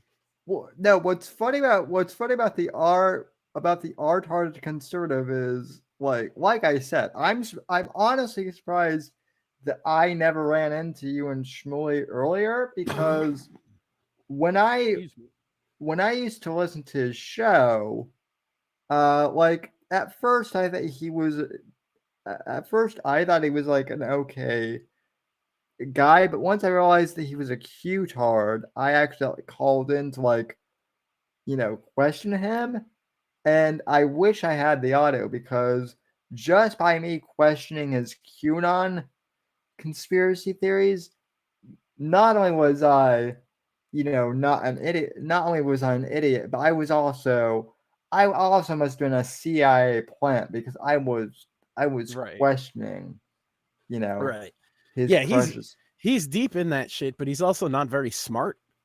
And the interesting thing about the R-tarded conservative, for your audience who has never heard of him, because nobody else has either, he talks with a Boston accent and yells a lot. Now, the interesting thing about the Boston accent is I know for a fact that this guy grew up in the next town over from me. Nobody here talks like that. They talk like me. So I know guys like that, though. They put on the Boston accent to make themselves seem like a unique person in this area, as well as like a tough guy persona. And Yeah. and I love the R-rated conservative though, because he made Shmuley bigger than life with his attacks. Because all Shmuley said, so we find this guy and he was talking to a guest, and the guest was a woman, and she kept talking about that her dad was an FBI agent, and it was really boring. And so Shmuley in chat just says, "This is boring." The guest is boring. Debate me instead, but he spelled it D/B8. Well, Debate me. Yeah. My initial was just you should have me on instead. Yeah, which is a funny joke from chat. This is what people don't get. Like, that's just a look. If you see somebody in your chat and you feel inclined to respond to them in an angry way, you're already halfway to lolcow status. Yep. Yeah. Just ignore it or make a joke about it. But like, he couldn't. He's like, "Yeah, you gonna call my guest boring?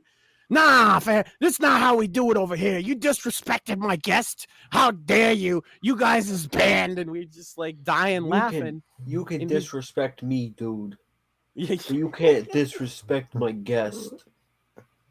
so good. Which once again, I mean, for context, we jumped in and she was talking about her dad. Yeah, I said that. Her dad is an FBI agent, and she said that like 30 fucking times in 5 minutes. Yeah. I don't know who she was. Don't remember. Don't care. It wasn't even like, we weren't even really like serious about anything. But as soon as he got serious, like we enjoy the game. And so if you want to play, I'll tell you what. If you see me and Shmuley up in your chat and we're saying something to trigger you, if you fucking fall for it, now you've been warned. Well, it's like after I did the Vicious Vickers interview, like last year, I had a bunch of trolls, like a bunch of his A-logs come into my chat and harass me or try to. I had a guest on like the week after Vickers who, granted is an older guy. His name is just another red shirt, and he's a Star Trek guy. And oh, then that's a funny name, yeah, actually. And yeah, it's a but like they were A-logging him because he actually looks like he could be Mr. Vickers' dad, and so they were kind of like A-logging me, and I was like, and trying to be assholes, and I'm like, oh well, I'm, and all I said was, well, I'm sorry that you guys missed the Vicious Vickers interview. You guys should come back in about 6 months when I have them on next or something like that. But in the meantime, you're welcome to stay, and learn about Trek. And they left after a while because they were like, this is boring. Well, the thing is, and I'm not going to say everyone on Kiwi Farms or anybody in particular, but I find that the trolls I see are really lacking compared to like the creativity and kind of fun that we've always brought to it. If you look, and you really have to look, you can find probably like hundreds of hours of me and Shmuley fucking with people on random live streams on YouTube. Like hundreds of hours. Like we just jump into people's live streams and take it over and are able to like orchestrate whatever we want to happen and make it really fun and funny. And you don't do that by like the way I see trolls act now is they go in and they just say the thing. Oh, you're fucking this guy looks like he might be crippled. Like, because I saw them say that out on Kiwi Farms about you when you went on the Vicker stream, and all I could think is like, oh wow, you think, motherfucker? You're a goddamn genius, aren't you? The other thing that they've tried to do is like with my show. Oh, this show is boring, and it's like, okay, well then, like, and I don't address them, but my whole thing is, look, if you think the show is boring, that's either Tune out.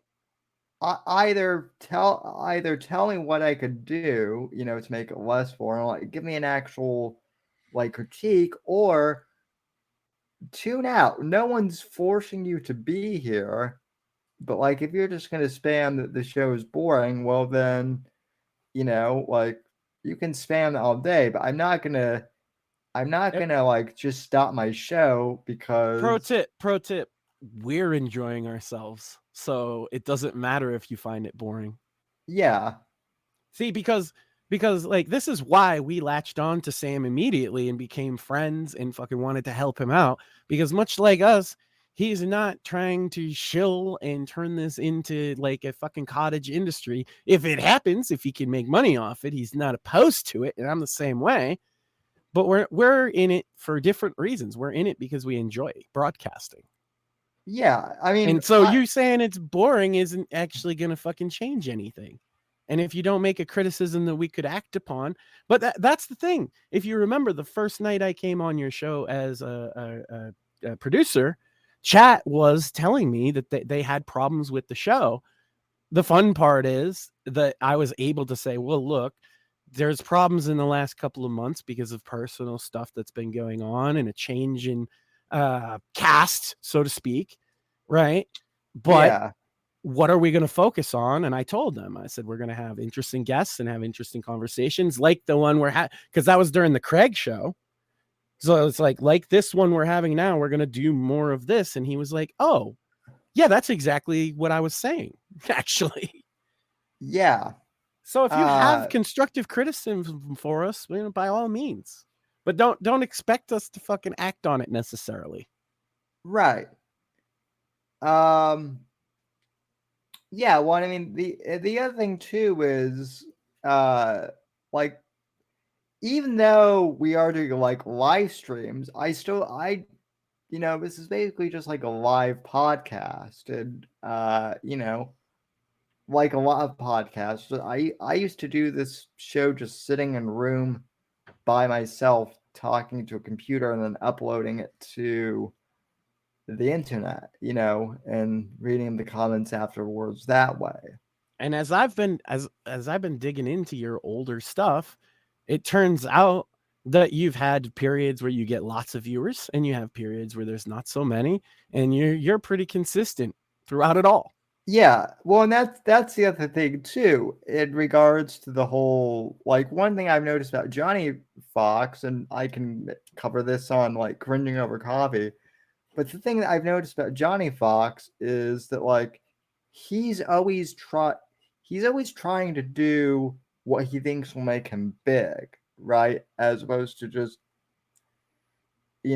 like when I talk to him, he doesn't actually seem to know what he wants to do other than just get famous. Well, he something happened to his website. I don't know what, because now browsers just tell me it's insecure and that they won't let me access it. So I don't know if it's down or whatever. But he wrote about that kind of stuff on his blog too. And the funny thing is, what Johnny really wants to do is play video games on Twitch and get donations, right? But the problem is he's so obsessed with brand, and this is going to come up in the Cringing Over Coffee thing because he talks about it. But he doesn't understand that he is a person, and everybody knows he is Falco Punch, he is Jack Pearson, he is Johnny Fox. It's not a brand that's separate from each other. But he doesn't get that, and he thinks if he just deletes one thing, he can rebrand and then be a different thing. It's not even just that. I talked with my mom about this last night. Actually. Oh no, it's not just that. You are correct, but that's like one thing among many. The problem is, right, because I was actually, so on Thursdays there's a group of guys, we all meet and we play video games like together in person, like old school multiplayer. Like one of the guys brings his old PlayStation 2 or an old Xbox, and we play like old video games and just, do it that way. There you have it, chat. Sam is a member of a secret society of gamers. Yes. we meet on Thursdays. As long as you can bring as long as you bring chips or something, you too can join. But no, one of them was like, Sam, you should start doing like game streaming or something. And I told him, I'm like, well, I could, but the thing is like YouTube gaming, I feel like that industry has already been saturated. I don't feel like I would be adding anything else to the, to like the game, to like the let's That's play. been my struggle with my gaming channel, which is my most successful YouTube channel, admittedly, but not necessarily because of the gaming. I used to do politic content on there, and a lot of those videos did actually pretty well. But the gaming stuff, I had a couple. When Elden Ring came out, I had some guides that did really well. My review did okay. And the thing is, I know I'm never gonna fucking be the next whoever Shoot. big game streamer is. But Yeah, like, but why do I then make content on YouTube? You might ask. Like you said, what could you add to it? Well, I have a different take on a lot of gaming related stuff than a lot of gamers, and it gets me a lot of fucking pushback. Particularly you remember last year, I think it was the Activision Blizzard lawsuit. yeah. And Oh yeah, I remember that. and everybody just assumed, that, oh, this must be 100% true, and oh, look at Blizzard, it's full of like rapists and sexual deviants or whatever. But like, if you look at the case, which was thrown out for an ethics complaint, B, the people filing it was literally the Phoenix Project, and if you don't know who the Phoenix Project is, hashtag me too, that's their thing. Right. So it was the lawyers from the Phoenix Project who have a vested interest in a grievance culture, in workplace harassment and all this fucking shit. And they filed these charges in California, but they were actually originally working on a federal investigation. But the Fed said, no, we can't take up this case. California said, we will take up this case. But then it still got thrown out completely, just so everybody knows. No, there was not. There was some, I will say, unprofessional behavior, and in particular, what I don't like is that they had a culture of drinking on the job. Not a big fan of that, especially when it leads to all these like rumors and negative things. But this concept that, oh, they had a Bill Cosby rape room, remember that? Oh yeah. That's just not true. Right. A lot of the things in that lawsuit are just not true. But because it leans into that left-wing narrative, the media loved it. And gamers, guess what? Guess what, gamer gators? You have become the left and you don't even fucking know it. You don't even get it. You fucking idiots are like, oh, games charging money should be free. Jim Sterling said so. Yeah, Jim Sterling is a communist. Right. Sorry. And a tranny at that. Well, I mean, Stephanie. His name is now Stephanie. well, and Apex and I talked at this like years ago that like it's not just in the gaming industry, but like if you like at like Google or Facebook or like a lot of these companies, you can just like you can do things like drink on the job, like like go to the cafeteria randomly and just get yogurt. Like you can do shit at these jobs that like you can't do at like any other normal job. But right? then we see the consequences. If everybody, they had like Right. Fridays where they would get drunk and they did what they called this is a real one.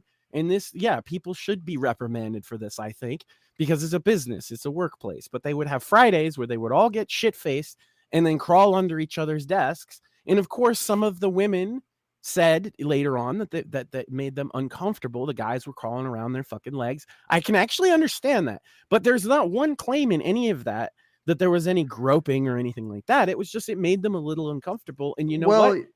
I'm not a woman. I'm also not a big time drinker. And I'll tell you this, a Friday get drunk and crawl under the desks day would make me very uncomfortable too. Yeah, well, not just that, but like, and I don't know if this is true, but there's been a rumor, there's been a long-standing rumor that like that on Fridays, the Google engineers get drunk and they do like drunk coding contest, which on the surface kind of sounds hilarious, but it's like, also, do you want to be coding when you're shit-faced? Like, is that really a good idea to be like, if you're a fucking Google engineer and your products already have enough problems and bugs as it is? This To be kind of shit is why we're seeing so much infrastructure fall apart, though. It's a lack of Right. professionalism across our entire society. So that I will point to as, yeah, Blizzard, that's fucked up. They should fucking fix that. They shouldn't be having drunken fucking cubicle crawls or whatever the fuck, right? That's really dumb, and it's bound to have bad outcomes.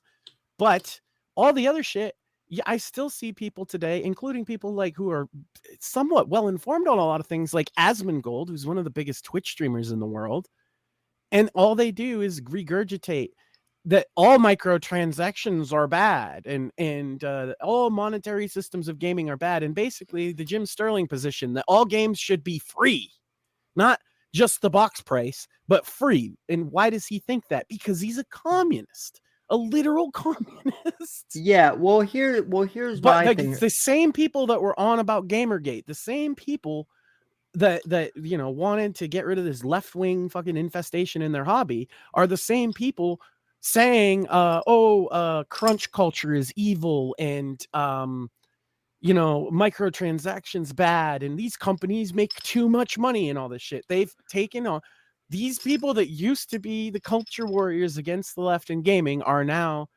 and they don't even realize it, part of the same unethical games journalism that they railed against. Well, it's just like Peter Townsend said. Meet the new boss, same as the old boss. Right on, man. And that's what it is. And so my takes on gaming like that, I remember, I think it was on here where I argued with Akaba for like an hour about gaming. Yeah, my whole take on microtransactions, my problem with them is that a lot of them are scams, but B, like this whole thing with DLC, a lot of it is, in recent years at least, has been, hey, we didn't actually finish the game or fix everything properly, so let's just do that shit as DLC. And I hear that a lot, but I can point to examples of the exact opposite of that, right? No Man's Sky. They've never charged an extra dime for their game, and they've been working on it for what, like 7 years or something like that. And that's after it launched. Yeah. Another one is Fallout 76. Yes, I get the memes. I understand everybody thinks it's a bad game. It was a bad game. It's an okay game now. And they didn't charge extra money for it.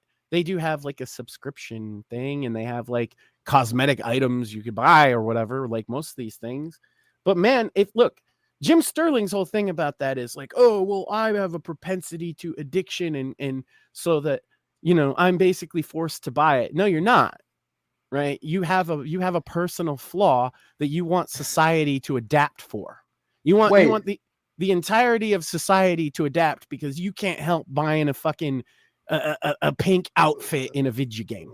Wait, so this is different. This guy is completely different from fucking Dark Side Phil then, huh? DSP. Oh yeah. Jim Sterling is the worst, actually. Jim Sterling got famous by actually being a consumer advocate for gamers. But then he went like when Total Biscuit died, they were somewhat close. He just decided he was like a full left wing. He went trans. He actively endorses communism in his videos, lambasts capitalism, and all these little gamers that think they're right wing regurgitate his talking points and never once critically look at the monetization of video games. Because if you really look at it, I know you say it's a scam and the game might not be finished, and so you got to buy this $20 DLC, right? That sounds like a scam, doesn't it? But think about this. What was the retail price of a video game in 1983? Do you know? Probably like $100 or something like that. For a game, not a console, it was about $50. Yeah. There has only been one price increase in video games since the 80s. Think about any other industry that would be true of. I'll wait because you won't come up with one. And on top of that, the cost of making these games has skyrocketed exponentially. Oh yeah. And that is, you could just say, oh, well, they don't have to blah, blah, blah, blah. Yes, they do. Because look at what happened with Cyberpunk. Cyberpunk is a technically, beautiful game graphically. It is a pretty okay game in terms of like an open shooter RPG like that. Obviously, it launched unfinished, as you pointed out. Again, another example, they didn't charge any more money and they fixed the game. Yeah, which I've always given them credit for. But what was when it launched, even though it had some bugs, right? When it launched, everybody acted like it was a 1 out of 10. The worst game that's ever fucking been made. That's how you hear people react to it. So they have to spend that kind of money because they have to appease these fucking people. Well, okay, so here's my take on Cyberpunk, right? And I explained this to Akaba, right? The big selling point for the normies was, holy shit, Keanu Reeves is in a fucking video game. And this is the Keanu Reeves friendship. It looks like him because the graphics are impressive. And they are, right? But there was so much writing. The hype train was so hyped, I guess, that when it was the biggest hype train I've ever seen for a game, for sure. Yeah, that when the game didn't meet the hype, instead of saying, oh, there are some problems, people were like, this didn't match the hype, so therefore it's fucking shit. Fuck this game. Fuck CDPR. Well, think about this. This is what I'm getting into. They have to spend that kind of money to create, and think about it. It fell short in some areas, and they've acted like it's the worst game ever. These companies have to spend $500 million to make games. They do. Like, there's no choice. And I'm a big indie game guy. Like, that's most of what I play, right? That's why I got my Steam Deck here is like entirely fucking indie games on it right now. How many indie games on Steam, or even if you include Switch or fucking the consoles, how many indie games sell 9-10 million copies? None. Zero. I actually did think of one, but it might not be 9 or 10 million. It's not going to be even close. It might be like a lot of them will sell 1 or 2 million. Well, okay. Like back in the day, Remedy, like Max Payne back in the day was considered. That's not an indie game. No, that's a AAA. Remedy is a AAA studio. They were funded by Microsoft even back then. Oh, you could call it AA because they didn't get the highest budget in the world, but that's not an indie game. Indie games generally don't have a publisher. That's how you distinguish them. Okay, gotcha. Because yeah, I mean, because I remember reading that like Max Payne, like a lot of studios didn't even want the fucking original. Yeah, no, like they got turned down all over the place, but Microsoft in the end did foot the bill so that they could get to launch, and then the game was amazing, and obviously Max Payne 2 is even better. But the point being, I don't think Max Payne sold 9 or 10 million either. This is a new phenomenon. You're in the GTA 5 plus era for 9 or 10 million, and a AA game, same thing. I'm thinking of AA games, by the way, I would classify as something.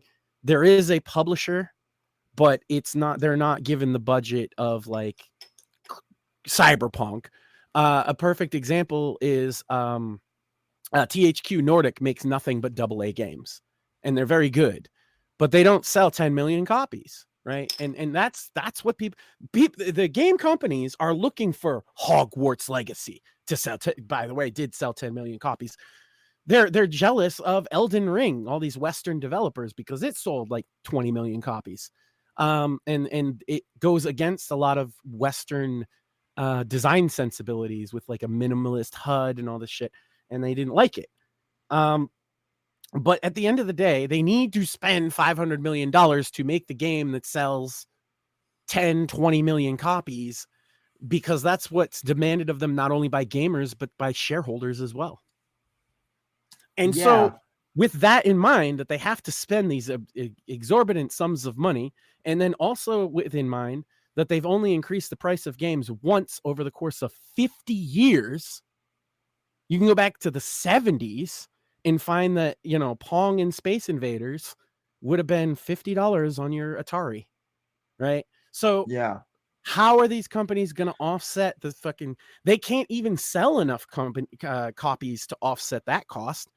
They're making... I think the average like a publisher makes after marketing, after upfronting them, the actual profit is like 5%. But you know what they make a real profit margin on? Post-release content, aka DLC and microtransactions. And that is, if you don't want games to cost you $120, then you will accept this system. There is no alternative. This is the system that we're in. So unfortunately, you're either going to have to accept that games have microtransactions, or you say, you know what? I don't want any microtransactions. I want to pay $150 per game. Well, there you go. That's a good way of looking at it. Yeah, I'm not like saying it's the greatest thing ever. In some cases, DLC and expansions are amazing, and in other cases, you're right, it's an absolute scam. Oh yeah, no. I'm not saying that DLC and microtransactions can't be good. I think what a lot of people, but at least I'm friends with, their criticism is a lot of game developers, it seems, use DLC and microtransactions as a crutch. Yeah, and the reason that they do makes a lot of sense. Let's say, okay, we have this extra area. It could easily be... It's not even cut from the game necessarily in a lot of cases. It could easily be repurposed as DLC later. And so let's put that area on the back burner, finish the rest of the game, then come back and work on that. And people act like that's them cutting off part of the fucking game, but they actually work on it post-release 90% of the time, or post the game going gold and the game's already set in stone what it's going to be. They start working on the DLC. That's most of the cases. Now, there have been cases where they just literally had shit on the disc or whatever. That's a console gamer problem more often than not, though. Yeah. I haven't had a disc of a game for my PC since like 2007. Oh, wow. I was an early adopter of Steam and digital distribution, and I'm still a big fan of it, actually. Yeah, well, no, like it's like, it's really nice just to be able to download games directly to to my console. I got my kid the Series X, right? And his grandmother bought him a bunch of actual discs over Christmas and his birthday and stuff. I fucking hate the games that I only have on disc, because you have to find the right disc and switch it out. And I'm like, well, I wish I could just... You still have to download the game, though. You still have to install and download the fucking game and patch it and everything, but you also have to put the disc in. Like, God damn it. Yeah, no, that's what I found actually, was I bought like the Insomniac Spider-Man game, and I put the disc in, and it was still like installing and whatnot. Yeah. And it's like, what? And granted, like I missed out on the PS, like I jumped from the PS3 to the PS5. I missed out, I kind of missed out on the beginning of like the digital download for games, but like, now I'm into it. I like it. Well, and my point about like the criticisms I just made of the AAA industry is, like, if you're a gamer listening to me right now, if you're not into indie games, if you're not into AA games like THQ Nordic, you're probably giving money because you're listening to us. You're probably giving money to people that hate you politically, and then B, right? The games that you're looking for tend to be those indie games and double A games. Why? Because most of the time you just buy it and that's all that there is. Yeah, like sometimes though too, I think that sometimes gamers and just critics in general, they tend to kind of nag on something because of like minor details, right? A perfect example is Ghost of Tsushima, right? Ghost of Tsushima is like it's a good game. I don't know if you've played it. I've not owned a PlayStation since PSP, so no. Okay. Well, I mean, the premise is that you're basically like a samurai turned ninja and like. I'm familiar with what it looks like. It looks like a fun little like almost Assassin's Creed-y kind of open world game. It looks good. It's like it's a better version of Assassin's Creed. Let me put it to you that way. But like in the game, it's like very non-political. It's a Japanese adventure game basically.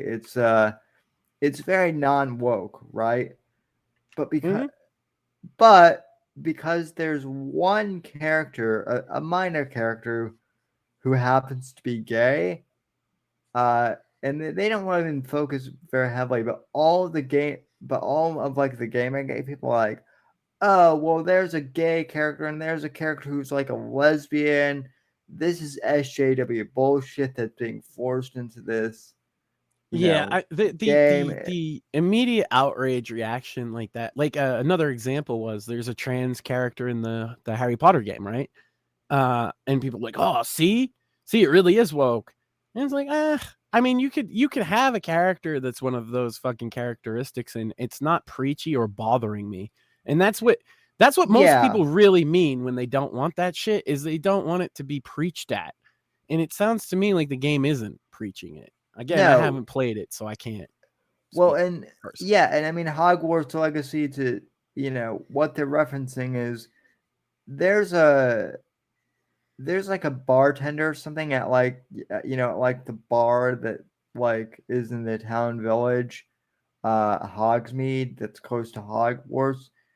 There's one trans character, and it's like okay, would a trans bartender really have been realistic in 18th century England, which is when it takes place?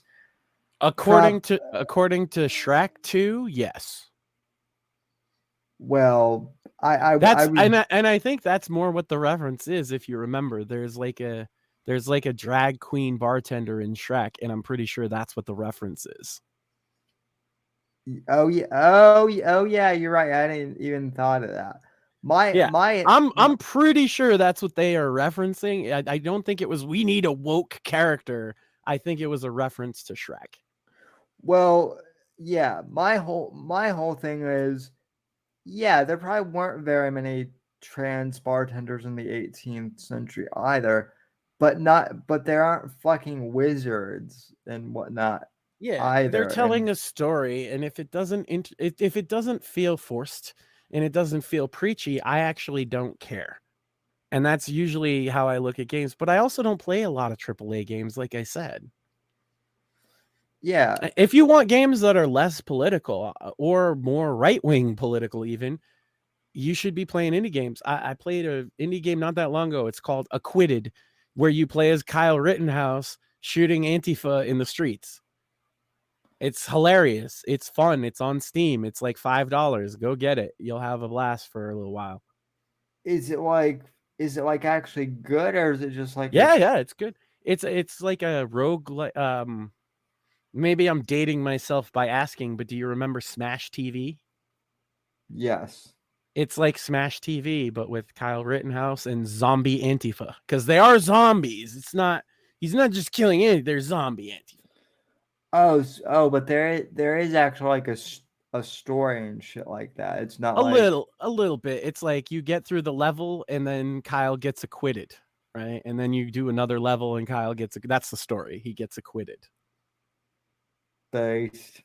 Yeah, it's a good game. But I could point to a lot of other, like, again, if you don't want politics in your vidya and you're not playing indie games, you're missing out. This last week, I played a game. It's called The Life and Suffering of Sir Bronte. It's an indie game from a Korean developer, and it's literally just a visual novel, and it's one of the best games I have ever played. I don't really want to spoil it, but essentially you're role-playing as a character named Sir Bronte, and you're born into a world where you get your lot, right? And you're either a noble or a commoner, right? And when you are given that lot, it gives you, like, commoners are second class citizens. And there's also the priest class you could be. And it navigates that, and the choices that you make actually seem realistic. And it's actually, I would say it's basically a simulation of a revolution in a corrupt and decadent society. And you can pick any side of it. You can be the revolution. I actually chose to become a judge, become in the noble class, and I tried to reform by enforcing the law. So it's an empire, and the emperor's law says commoners have these rights, but the nobles don't want to give them those rights. And me as a judge, I'm given cases to decide. And if I decide to honor the fucking law, right, then the commoners, feel more emboldened and the nobles get pissed at me. I ended up not making it through the full game, though, because they killed me for it. So trying to be the fucking steadfast reformer, and the fucking revolutionaries killed me. They're realistic, actually. So, yeah, I'd highly recommend it. And it's a game who the politics of it don't judge you, right? So whatever you pick, it feels good. Another one actually made by communists I've recommended before is Disco Elysium. Another game that is about politics but does not judge you, including if you become a fucking racial nationalist. The game will not judge you. At the same time, the game will judge you. But the game will judge you if you choose to be a communist too. And the game will it's got a political neutral feel to it. But more than that, I've been playing more than anything recently Dave the Diver. And you want to talk about a not political fucking game.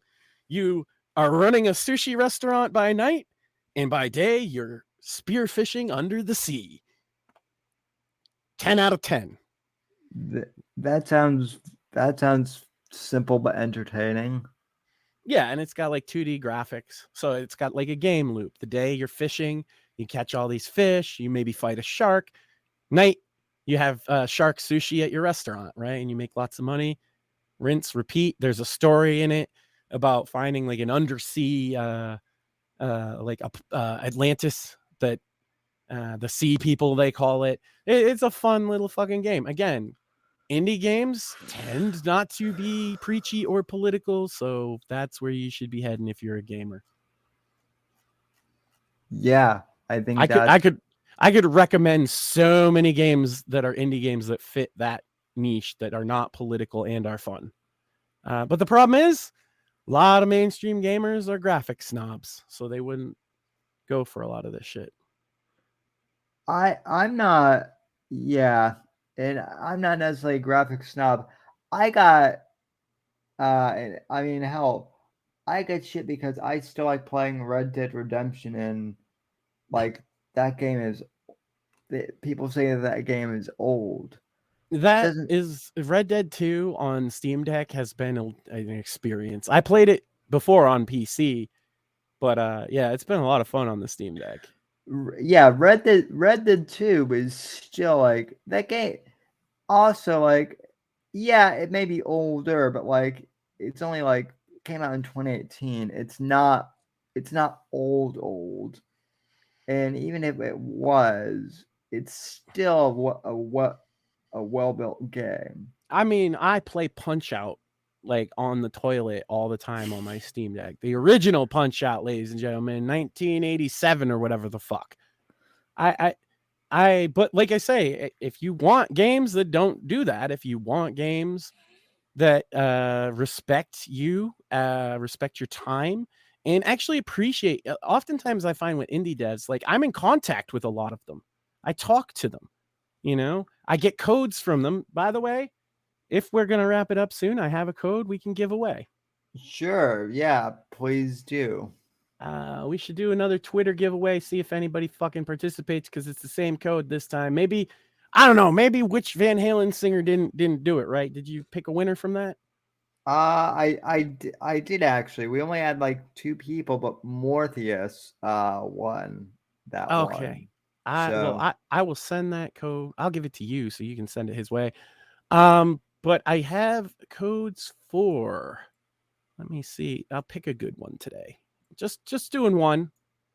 If you're in chat right now, if you say something in chat right now, you might end up getting a free game.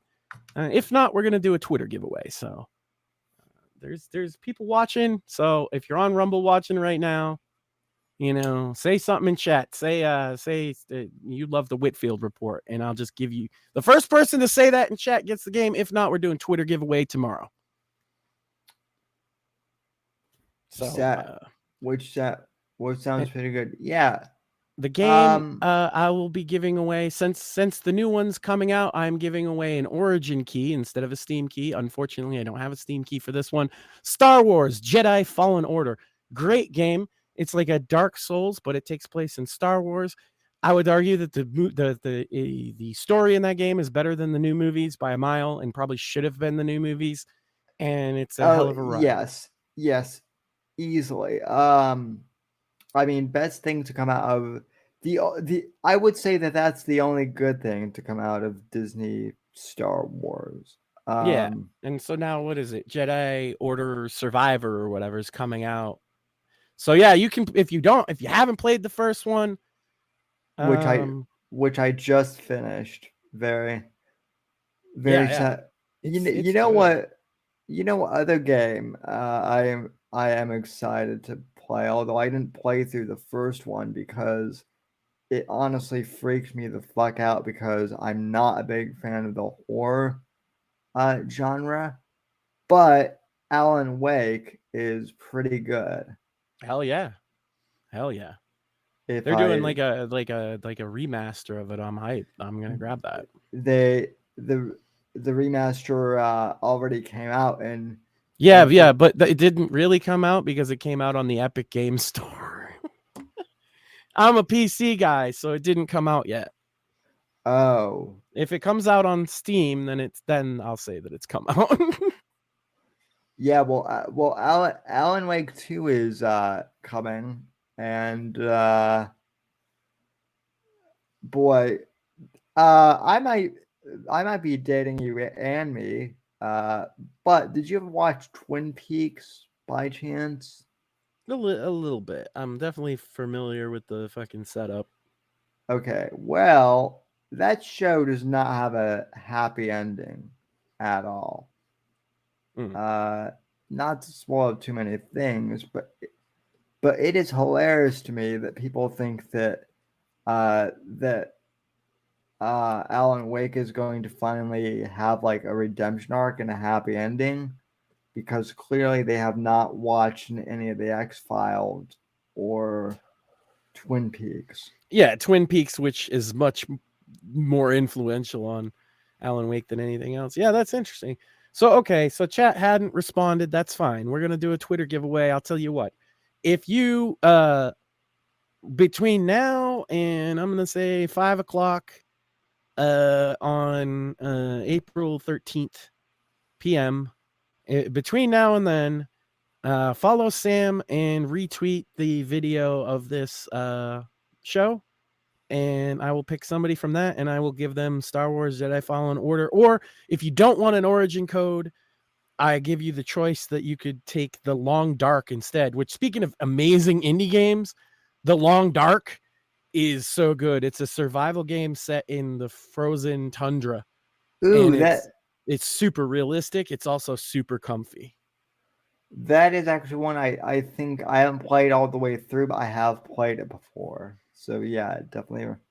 Yeah, well, it's a survival game, so like you die and then fucking start. There is a story mode too. I haven't played it, But the survival mode is absolutely great. So yeah, you'll get to choose one of those games. Again, follow Sam on Twitter, and was it at SamW_NGC? Yes. Yeah, follow Sam and retweet, or not retweet, but retweet this video because Sam's gonna tweet it, and he's gonna put that there's a contest. But tomorrow, I'll pick a winner, give some codes, have some fun. Was there anything we missed tonight? No, just next week, I do want to make an announcement that next week. So hopefully, I know that this week I announced that we were going to have Sean Semenko on the show, but he's on the road right now doing stuff for Uncensored America, and so shout out to Uncensored America, by the way. We will definitely try and get him on next week when he said he would be back, but as with all things, life comes up, and no guarantees. We thought we were going to have him tonight, but that didn't work out, so I apologize. Hopefully he'll be able to come on next week, but we'll just have to wait and see. That's the thing about booking guests, man, is we need, to be relevant and understand, or not relevant, but we need to be considerate that people have lives and schedules and are busy. Yeah. So. But we do have guests lined up, though. It's just a scheduling conflict. This is why I try not to announce a lot of the people that I've gotten to agree, because if shit happens, I don't want to disappoint anybody. Yeah. Right. So, Shmuley, you had something else you wanted to say? I don't. Based. Do you think I'm the kind of guy who has like a lot to say? Well, I will say this. Your face could go on the $100 bill easily. Thanks. That helps with my ego issues.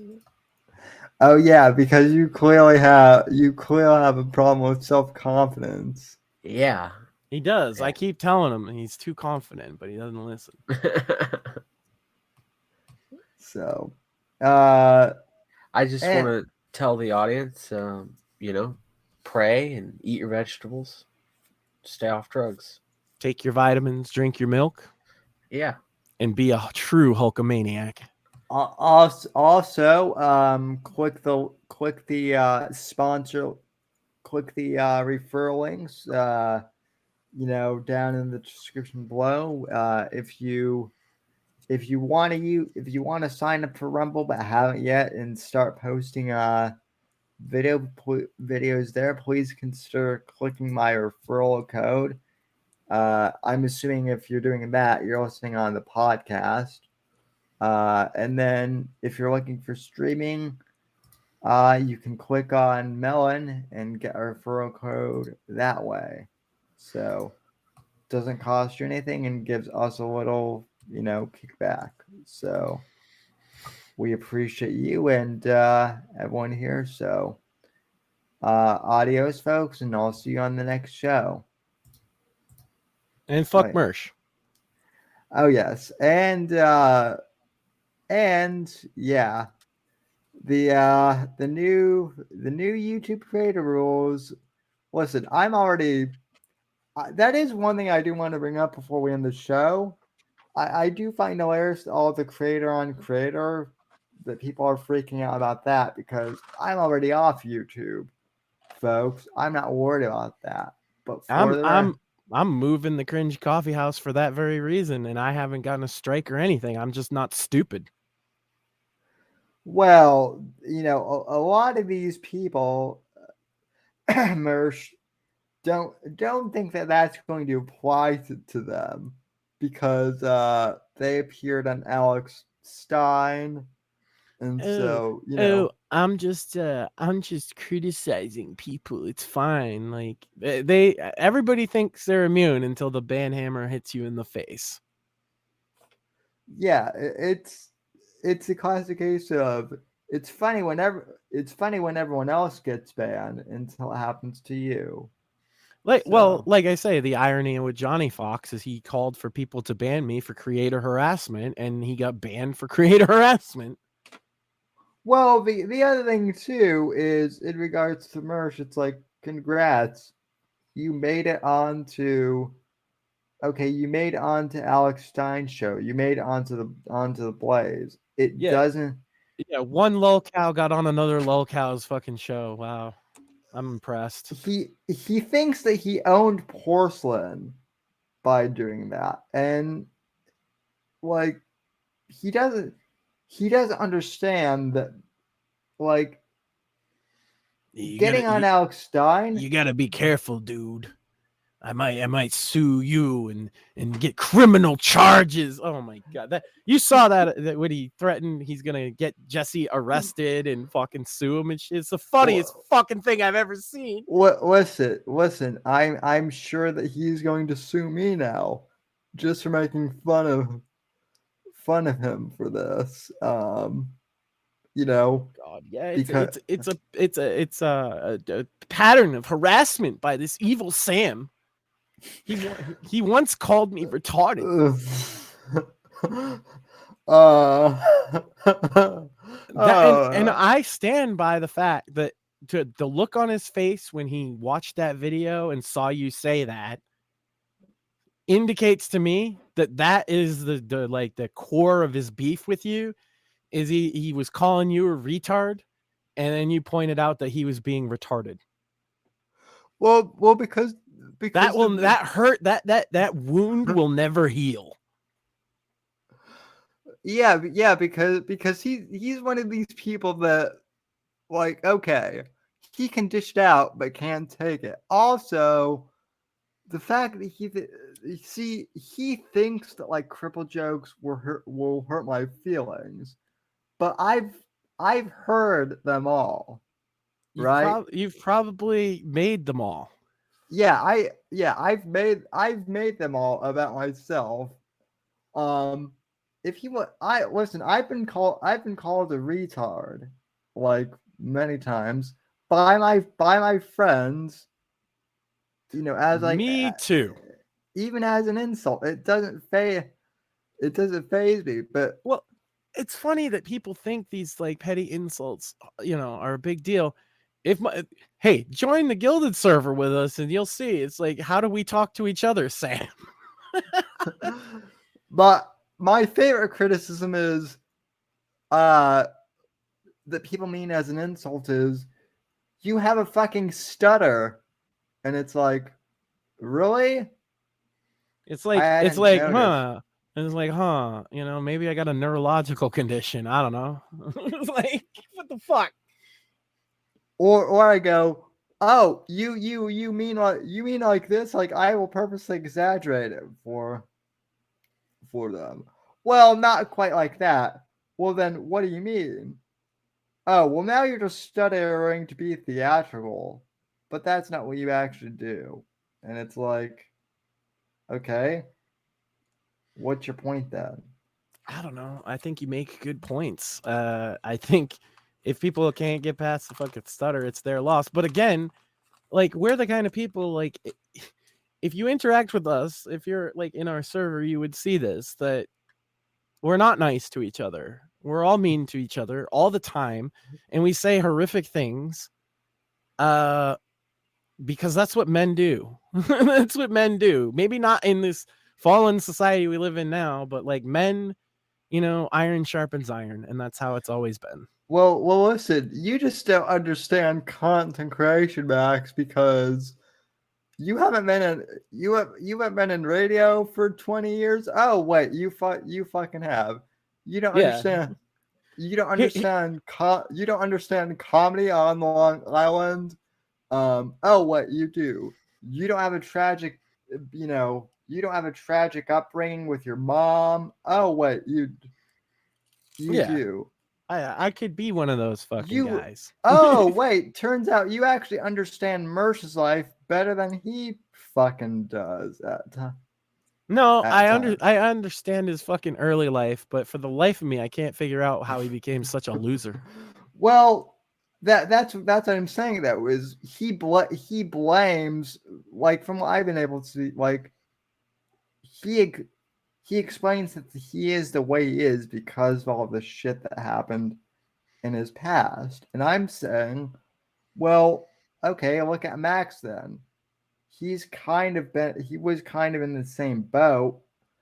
I'm not sure if you lived out of your car at any time though, but like you know, you might have had some upbringing. I don't know, but Well, most people, I should say, don't have the obsession that he has with trying to present himself as successful. When Mersh and Johnny Fox, like everybody wants to compare Johnny Fox to Ethan Ralph, and they're just wrong. He's Mersh. He's little Mersh. He might be big Mersh. To be fair, he's pretty fat, but like he's Mersh because he thinks that if I just say all the right things, I'll be successful. And the problem Mersh has and the problem Johnny Fox has is people see through it. It's fake. The problem is okay. Even though Mersh made it onto Alex Stein's show, again, that doesn't negate like Porson's point. Like Porson's not all of a sudden going, oh. Blimey, Mersh finally made it on to Alex Stein. I can't make fun of him anymore. No, if anything, he's just going to make part 3 because that's what Porson does. Well, especially when you're, literally doing lawsuits and stuff that like he's begging for a part 3. And I think part 3 of Terrorsburg should be subtitled Tink Tink Tink again. Yeah. But yeah, speaking of documentaries, the Johnny Fox documentary I did is now live on and uncensored because I added some stuff back in. I gave you the original cut. There's a little bit more content on Odyssey right now. Put it up there. And if you're not caught up on Johnny Fox lore, you're in for a treat. Watch that documentary. Listen, I know Johnny Fox, but I'm going to watch it because I don't even know all of the lore. Oh, it's so deep, and that's the problem. That's why he weasels out of everything, is because there's so much that it's hard to parse through what makes him a fucking ridiculous person. But that's what we do on Cringing Over Coffee, and that's probably tomorrow morning. I'm pretty optimistic on it. I've caught up on a lot of my work, so we'll see. Yeah, that's good. A little, early Thursday streaming. So, yep. Well, folks, let's put this show into the barn, shall we? No one, has claimed the code on Rumble, so I guess we will do this. That's fine because the Twitter thing is better promotion anyway. So thank you, chat. Thank you, and we will see you. If I get the time, because this past Monday was a bit crazy, I will have a Monday show. And I will be posting my John Wick review for chapter 4 on Monday. But I was like tempted to ask if it's any good, but if you're gonna do a review, then that would be the purpose. I'll tell you off air. All right. Yeah. So tune in on Monday for that, and we'll be golden. Until then, take care and have a great weekend.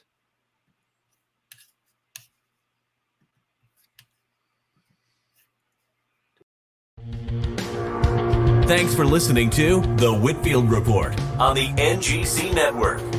Please visit Sam's website at www.thesamwhitfield.com and support Sam on Patreon at patreon.com/Whitfield Report.